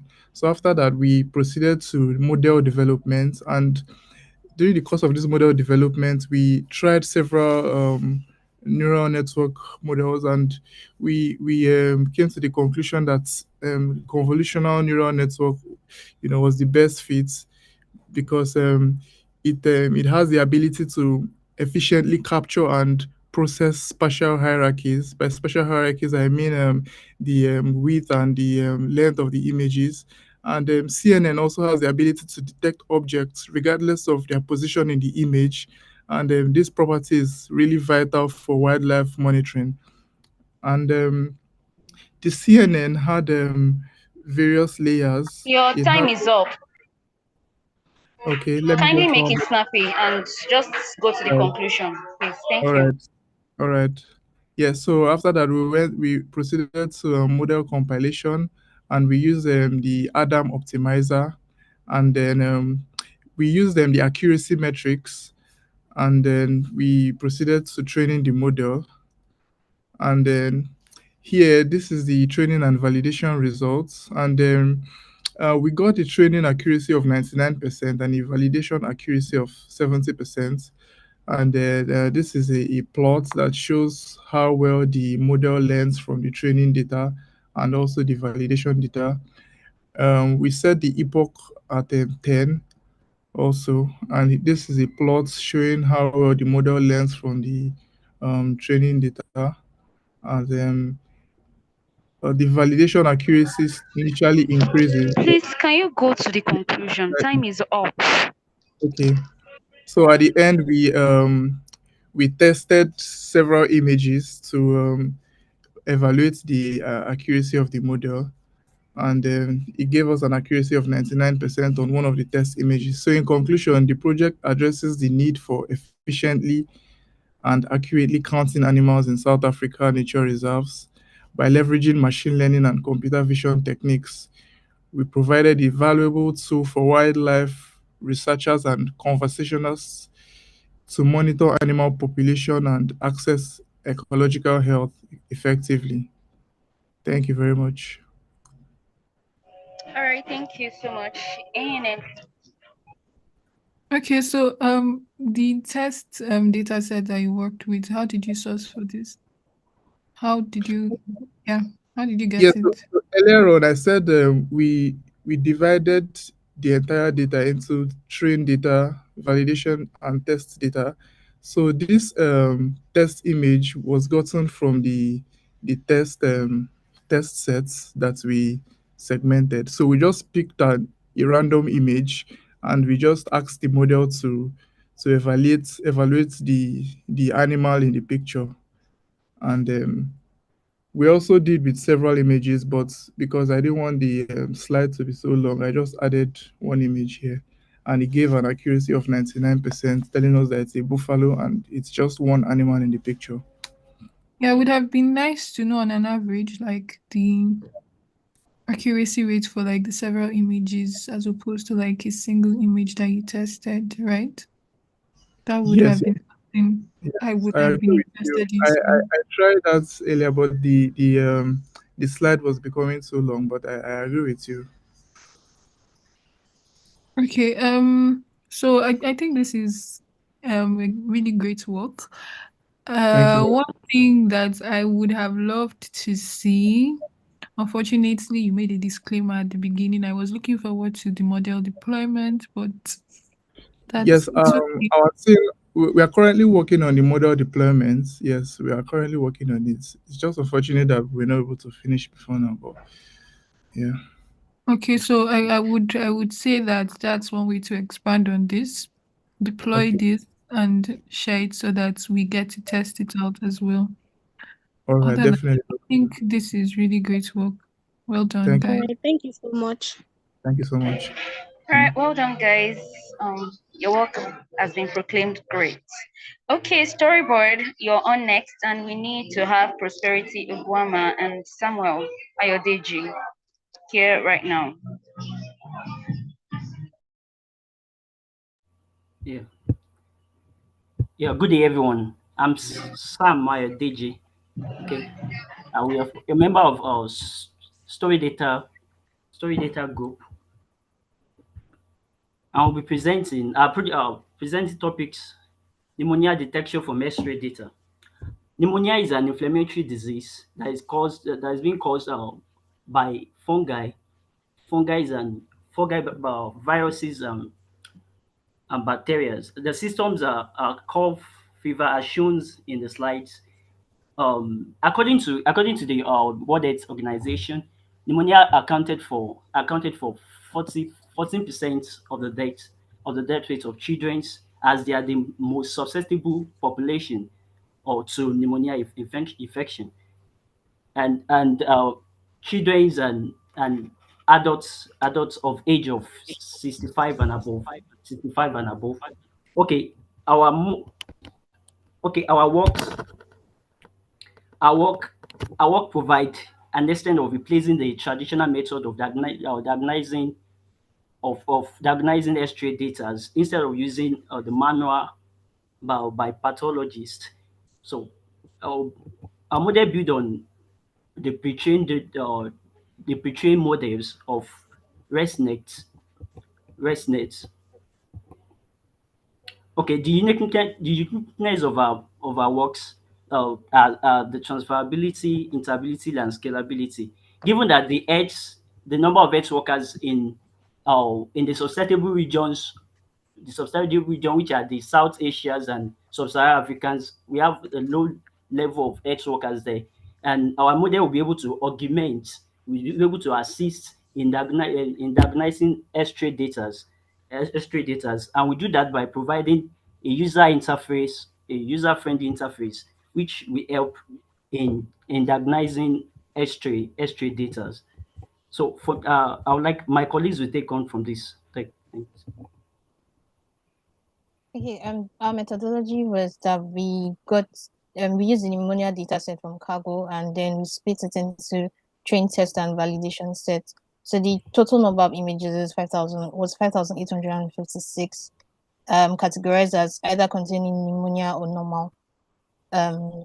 So for data transformation, we resized the images to 224 by 224, and then we applied augmentation, which was rotating the images to kind of make the model smarter in case someone uploads an image to the UI and it's not like perfectly vertically straight, so the model would still be able to detect if the image has pneumonia or not. The model architecture we used was ResNet 50 version 2. We adopted transfer learning, which was like taking out the last layer of ResNet V2, which was originally trained on the ImageNet dataset, and then we fine-tuned it with our own data. So we tried out 3 different models actually. We tried ResUnet, ResNet version V1 and version 1 and version 2, but version 2 gave the best results, and so we stuck with it. Our results were an accuracy of 0.753, precision of 0.721, and recall of 0.987. We prioritize recall because for medical problems, recall is the most important metric in classification of images because it's important to avoid missing positive cases. So even if it means having some false positives, for instance, if you tell someone they have pneumonia and they don't, it's less risky than telling them they don't have it when they do, because eventually if we tell them they have it and they don't, their further screening would find out that they don't have it. But if they actually do have it and we tell them they don't, by the time we find out about it, it might escalate. So recall was the most important metric. And then eventually we deployed the model with Streamlit on a web application. These are just the metrics again. And our major result was that our high recall rate indicates an effectiveness of the model to identify pneumonia cases and minimize false positives. And it's also crucial for medical diagnostics because, like for instance, during the COVID, I had the opportunity to intern at a hospital, and I discovered that there was a shortage of radiologists. So a lot of people had to wait days, sometimes weeks, to get the results of their imaging tests. So with models like this, it could speed up the process for radiologists, given that there are not many. And so for improvements, the reason we prioritize recall over precision was that we cannot increase the recall and precision at the same time. As we all know, there's a recall precision trade-off, so we prioritize recall over precision. So our recommendations or future work that we would like to explore is All ensembling right, please models. speed up through your conclusion and recommendations. Your time is up. We would like to explore ensembling models and also incorporating 3D convolutional networks as opposed to 2D. So I would quickly like to run a demo of the web app to show us how it works. Sorry. Okay, so I got like a random X-ray image from the internet. So, so it would run and like try to classify it. Sorry, it's taking a while. All right, while they are running that, Goodrich, do you have anything to say about their presentation?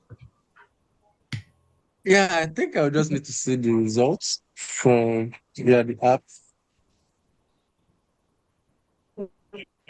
Is it Yes, I don't know if you can see the prediction and confidence score. yeah. Okay, it's predicting. Okay, this is a normal. It's predicting it as a normal result. This person does not have pneumonia, right? Yes. Okay.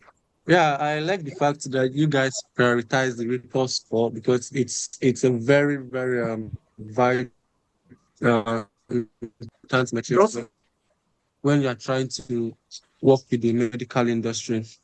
So that was a very nice one to prioritize the recall score, and it was actually I think the score was actually very high, which is also nice. So overall, you guys have done well, and you also have an application. So like this now, if this should go live because I noticed it's on a local host.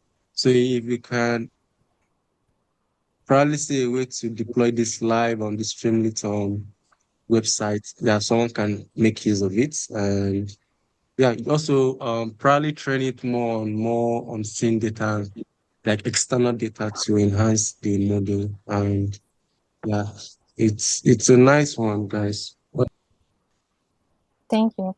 Yeah, we're working on deploying it like globally on the web. We're not able to complete that before today, unfortunately. Okay, that's fine. That's fine.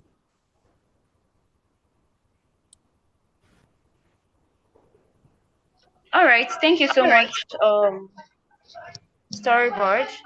Tableau, can we have you, Onwu Chiluba, Chidubem, and Alamin David? Yeah, we are here. Can you hear me? Yes, I can hear you. Okay, I'll share my screen now.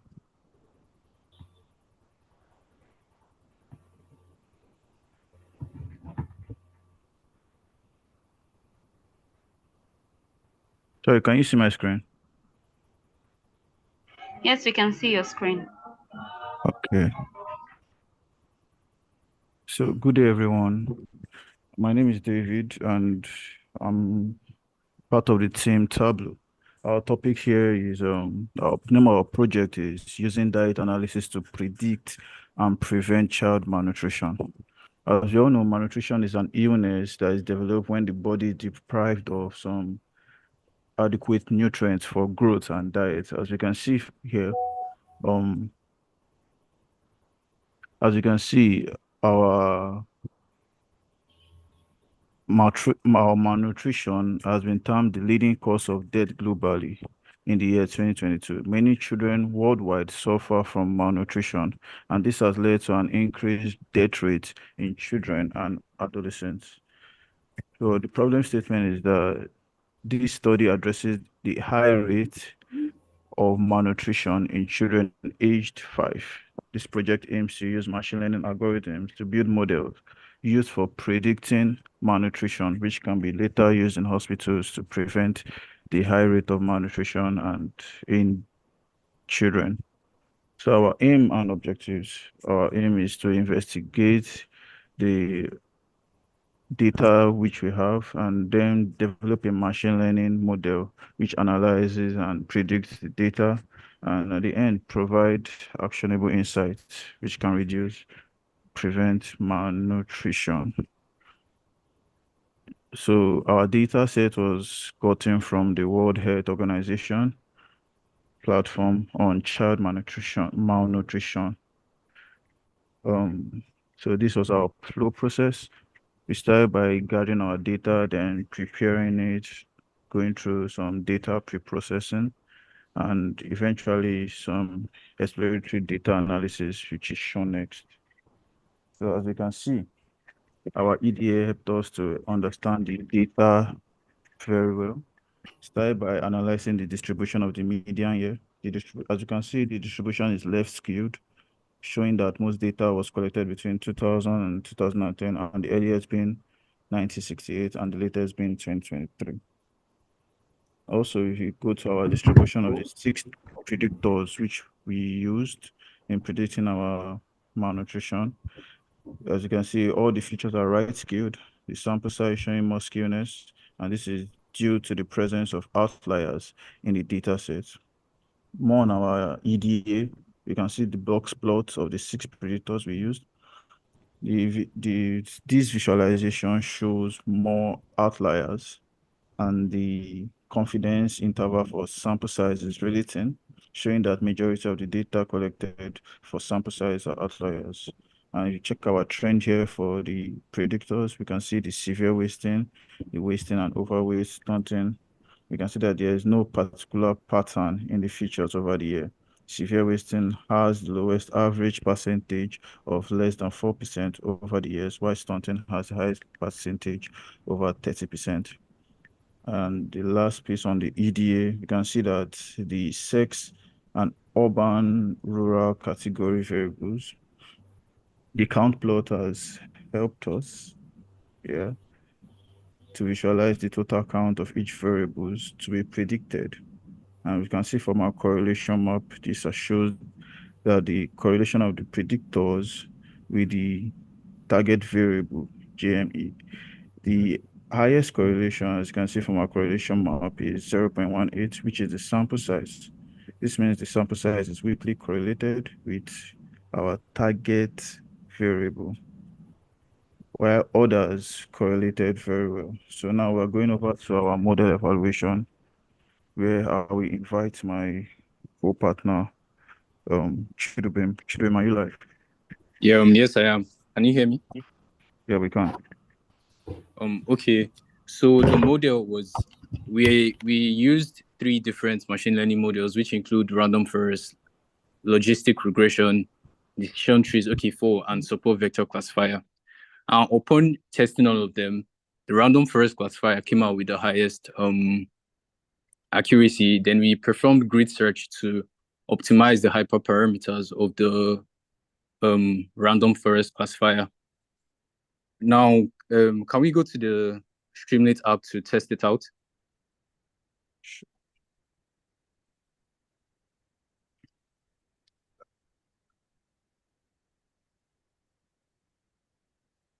Yeah, this is Streamlit app. Okay, so your time is up. Whatever you have to do, you have a very limited time to do it. Yeah, thank you. So Chidubem, this is the app here. Well, I can't see your screen. It's not showing. Okay, I'm coming. 1 minute.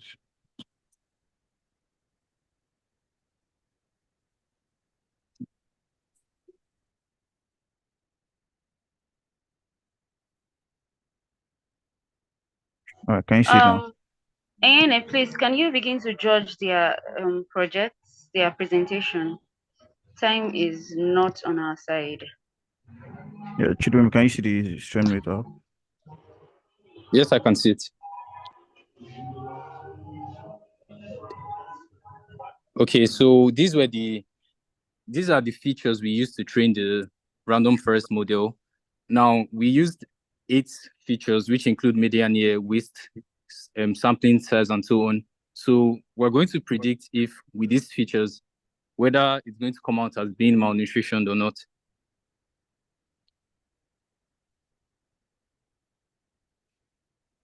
Okay, so based off of these values, the model predicts that this person is not going to be malnutritioned. Thank you. Okay. Thank you very much. No problem. But I would say that one thing I would say with your app is that your target audience influences like the features that you display on the app. So go back to the app, right? Who you intend to use the app, right, should affect what features that you get to put here. Because I mean, if you're targeting like everyday users, right? I do not think Okay. they'll have access to some Okay, of this to information. shed more light on that, our target audience are children below the age of 5 years old, because from data gathered from the WHO, we can see that children under the age of 5 are those who are severely affected by malnutrition. Okay. So what's wasting and what's severe wasting as well? So wasting and stunting, wasting, and underweight are all features which, like, how do I put it, they are the effects of they are the effect that comes with you being malnourished, you being malnourished. Yes. So if a child has a low stunting data, that child is stunting. I think stunting is like you have a low weight to age or height to age. Let's say you are 10 years old, or let's say you are 5 years old, but you're looking like you are 20 years old already for a small child like that. So those are like the after effects of malnutrition. Wasting as well has to do with the body weight to your age. And I think underweight has to do with your weight to your height. If you have a low weight compared to your height, then there's a particular value attached to it. And you can see the minimum and the maximum value ranges from 0 to 5 for the overweight, stunting, underweight, wasting. Okay. So, but you didn't quite explain what wasting is for me. I got stunting, I got the others. But wasting, I don't think you glossed over it. So can you, sorry. Okay, I won't Okay. bother you for Wasting that. wasting refers to a child who is too thin for their height, indicating a lack of weight gain or muscle mass. It's a sign of acute malnutrition. Okay. All right. Um, Thank you. So did you have to do any form of feature engineering on this? Or did you have No, no, to? no. No picture engineering. It's just based on the data available. That's Okay. data for the features available. Okay. So how did you end up with the features that you decided to use for your model?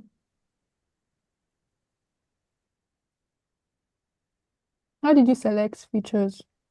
What approach did you take? Sorry, Can come you again. I hear didn't me? quite get. How did you select features? What approach did you take in selecting the features that you ended up using? Well, first things first, we started by carrying out a research on flights from the data we're given from the WHO website. Then we found out that this effect of stunting, overweight, underweight are the recurring effects that are being shown. So we just picked our data based off history. Yes. Okay. All right. I was going to say that the app that you end up with, right? It really doesn't matter who your target audience is, because if a random person is interested in understanding like malnutrition, right? There are some Okay. features here that you trying to predict like if a person is malnourished or something. And there are some features here that they might not have access to like the calculated value. Do you get what I'm trying to say? So there Yes. should be a middle ground where this is easily accessible to everyone in a way, and also is accessible to people that are able to get some of these features calculated. You get where I'm going getting at, Okay. right? Yes, I understand. And going forward, that's what we're going to work on to make it more um useful to Yes, yes. diverse people. Okay. All right. Thank you very much. That will be all the questions from me. Well done. Okay. Thank you. All right, thank you so much, Tableau. Can we have TensorFlow? Malongo Matekar, and Ayomide Ilu Yomade. Yes, good afternoon. We're available.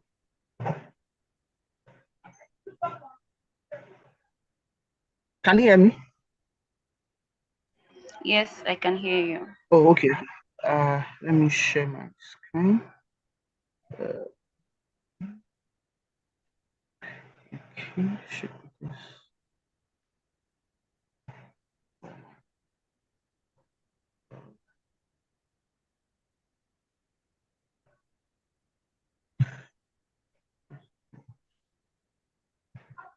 Okay, can you see my screen also?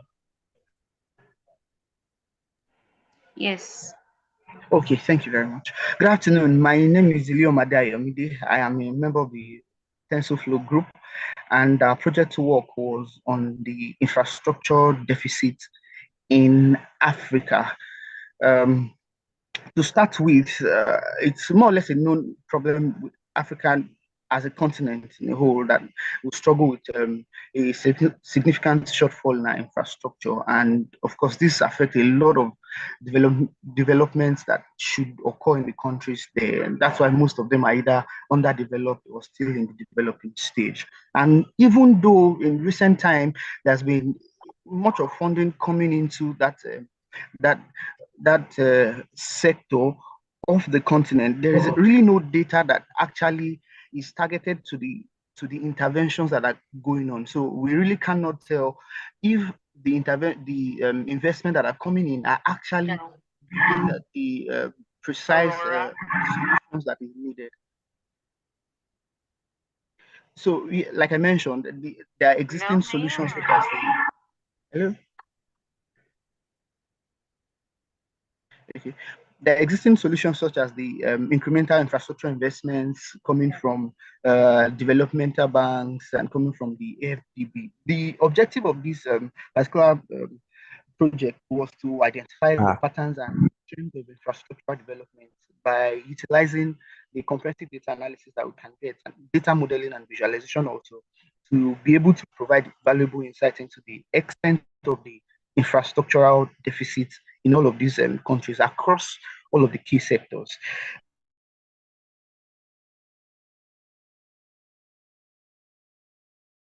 Also to ensure that we can at least investment in the development of these infrastructures. Okay, so our approach included utilizing the data that we can get from AIDI and the African Development Bank, so that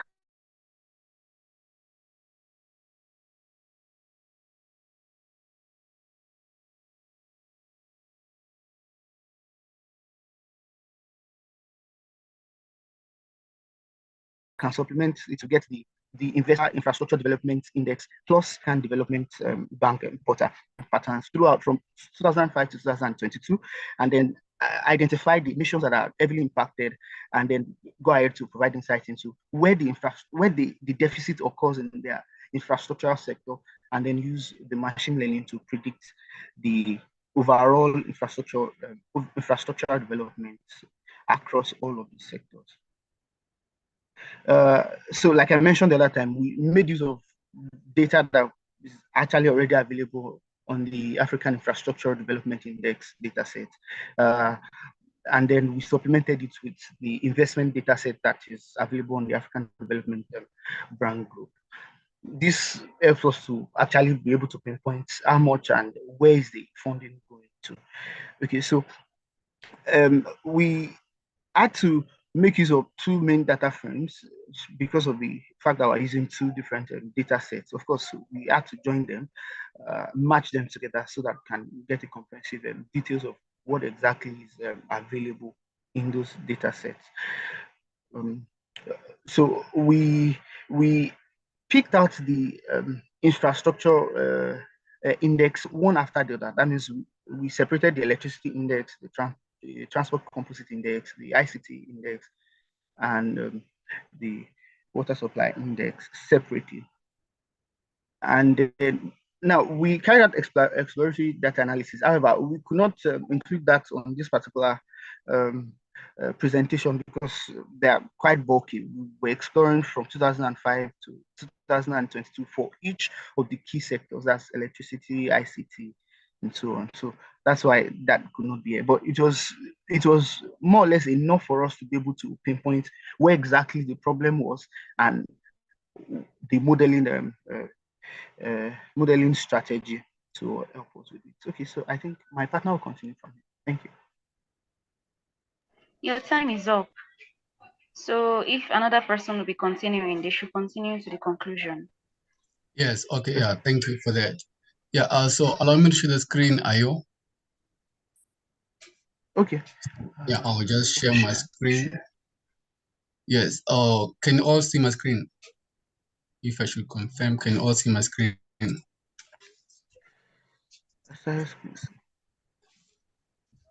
Not yet. Okay, I guess it Please is stop still loading. sharing. The first person should stop sharing their screen so that the second person Yes, can I have share. stopped. Okay. I have stopped. Yes, yeah, thank you. I think you can all see my screen now. Okay, Yeah, we so can. basically, Please be very, very, very fast. Thank you. all right.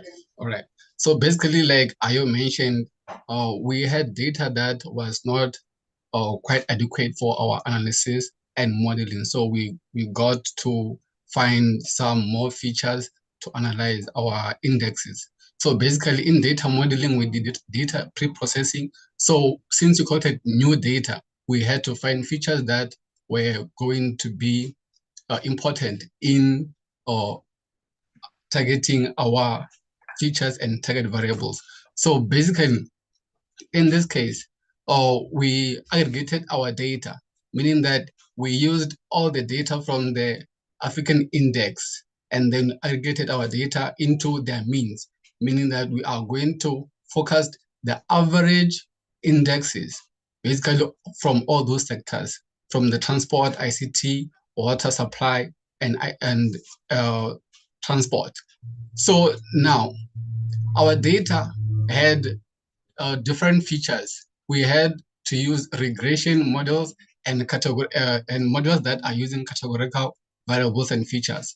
And so we train our models on the training data set. And then of course, we vetted our models on the testing data set so Please, that can we you can move get. to the conclusion? Time is up. Your time is up. It's a long time up. All right, Thank yeah, you. let me conclude. So basically we used 5 models. As you can see, we used logistic regression, decision tree classifier, random forest classifier, and then at the end we found that the random classifier had the highest accuracy that we needed, and then we chose that to predict our feature, which is the index. So as you can see, these are the visualizations based on the predict value and the actual values. And then we can see that we got 0.89 and then 1 for the actual and then the predicted values. And so now on the conclusion part, we would like to actually implement our data more, getting all the features that are needed to actually predict the funds that will be there for each and every sector, meaning that if we need infrastructure development in a particular region, then we will focus funds that should be implemented in that particular sector and in that particular region, because there are countries that have less development, and then there are countries that have more development. So that has to do more with association and everything that is involved. So as you can see here, we are having the index as it is the raw index, and then these are the top 10 countries, meaning that these countries are implementing policies that are attracting investment. And then we can see that Seychelles is the first one, and then so on in the top 10. And then so on the information and communication technology sector, this is the data that we had and then collected. And then now we can see that there are at least 104 projects. So mind you, this data is from 2005 to 2022, right? So we had 104 projects, and then this is the amount that was invested in this particular sector. And then going forth, and also, so to mention, in our analysis, we found that this sector, water supply and sanitation sector, has the most investment, meaning that more countries in Africa are investing in this. Please, So, can you round this yeah. up? Thank you. Yeah. So this, okay, let me just show the aggregated data. So basically, since we use the aggregated data to predict our index, so like I said, we got the means of means for all those indexes and for all those countries. So basically, this is the data that we ended up having. So yeah, thank you, I suppose.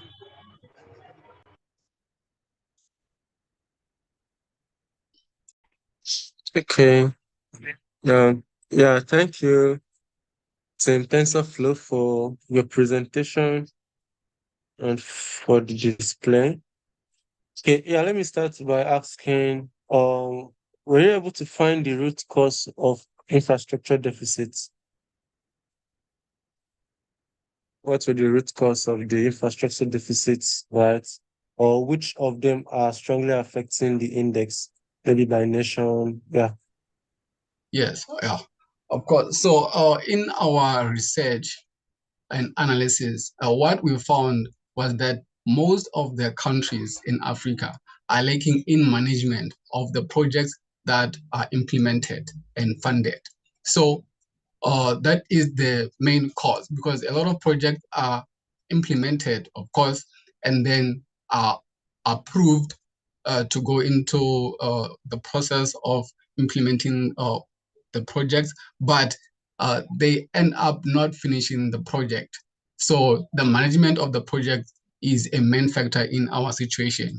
And some factors could involve corruption and so on, but basically that is part of the management of project funds and then the processes involved in those projects. Okay, sounds nice. So what the model you've built now, what can it do for, let's say, the government as it stands now at the current state? How can it help the government? Okay, so the model that we implemented, right, were actually based on firstly linear regression, because we have a lot of time series data, right? So the index. So we analyzed the index predicting the following year, which year is going to have the higher index more than the previous year, right? So now, like I said, the mostly invested sector was the water supply, meaning that those other sectors are less invested in. So the encouragement to government and policymakers and banks is that they should focus more on those other sectors, ICT, electricity, and transportation, because they build up the index of the whole country. And so, of course, will build up the index of the African continent. So yeah, that is the recommendation. All right, that's fine. Can you go back to that slide 14 where you have your correlation? I don't think I understood what that correlation is saying. Yeah. Can you Okay. explain this again? Okay, yeah. So basically, in our modeling part, right? Can't see We your screen anymore. Yeah, I think it's showing Okay, now. fine. I can see now. Yeah. In our modeling part, right, is that we tried to model continuous data, but that couldn't work. So what we had to do was to categorize our data into bins, right? So that we have, maybe I can say, quartiles, right, or fractions of the whole index, meaning that values that are from 0% to 25% would have a category 0. And then values from 25% to 50% would have a category 1. And until category 3, which is values from 75% to 100%, right? So this is based on the categories that we had to implement on the index that we were predicting. And so, of course, the correlation shows how well did we predict the values on the training data set, and then also on the testing data set. And then that is why we are having these visualizations. Okay, yeah, I think that will be all from my end. Yeah, nice work, guys. Thanks for the presentation and for the implementation. So, all right. All right, thank you so much. And with that, we have come to the end of our presentations. Thank you so much to every group that has presented. Your presenters have done a good job of it in very short 5 minutes. Most of them stuck to time, most didn't. Some of them stuck to time, most didn't. But for all of the presenters, you are very well done. Okay, any final words for our interns regarding their performance so far? Ene? Okay, I want to say big ups to every team that presented today. Well done for taking the time to walk through this project collectively as a team. I would also like to point out that for a number of teams, there was some level of understanding of the process flow lacking. So I want to suggest that it's very important to take the time out to understand why you have to do certain things in the course of working with models and all of that. So, and also try to take a step further, right? So for those projects, like we said, it would be nice to see a model deployment. I don't think you should just let it go. Go ahead and deploy the model, let people see it, let people interact with it, and then you get feedback and you improve on it as well. But regardless, I think this is like the Premier project is a stage for you to put together something that you have been working on and then present it, and it gives you an opportunity to see how well you have done on what you've been working on. So, and in regards to that, I see everyone really did their best. So well done, guys. All right, thank you so much, Ene. Goodrich, do we have anything to say to the interns?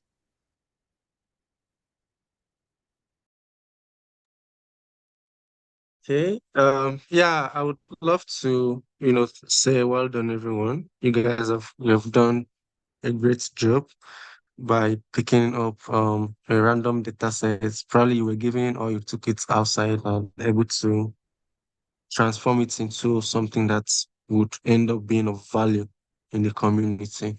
So what you can do is, if it's just like Inyela said, s- enhance it, take it further, don't just leave it at the stage it is. Make it something that can be used, right? So if maybe we said it's not performing well, or you notice it's not performing well, you can build on that and enhance it and then put it out there for usage. Yes.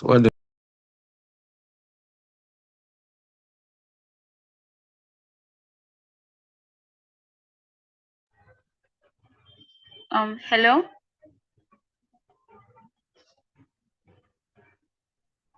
Hello, can anybody hear me? I can hear you, Yes, Messi. ma'am. Did Okay. Yes, ma. All right. I suddenly stopped hearing Goodrich. All right. Okay. So at this point, I would like to say a big thank you to all our presenters, teams, and judges, Ene and Goodrich, for a successful session. Myself and the rest of the Hamoye team are honored to have hosted you on this episode of the Hamoye Premier presentations. Please take note of the following. The results of the Premier presentation will be computed and be published on Slack next week. The stage D of the internship continues, and more announcements will be made on Slack. So on that note, presenters, viewers, judges, it's a goodbye from me. Enjoy the rest of your weekend. Thank you very much.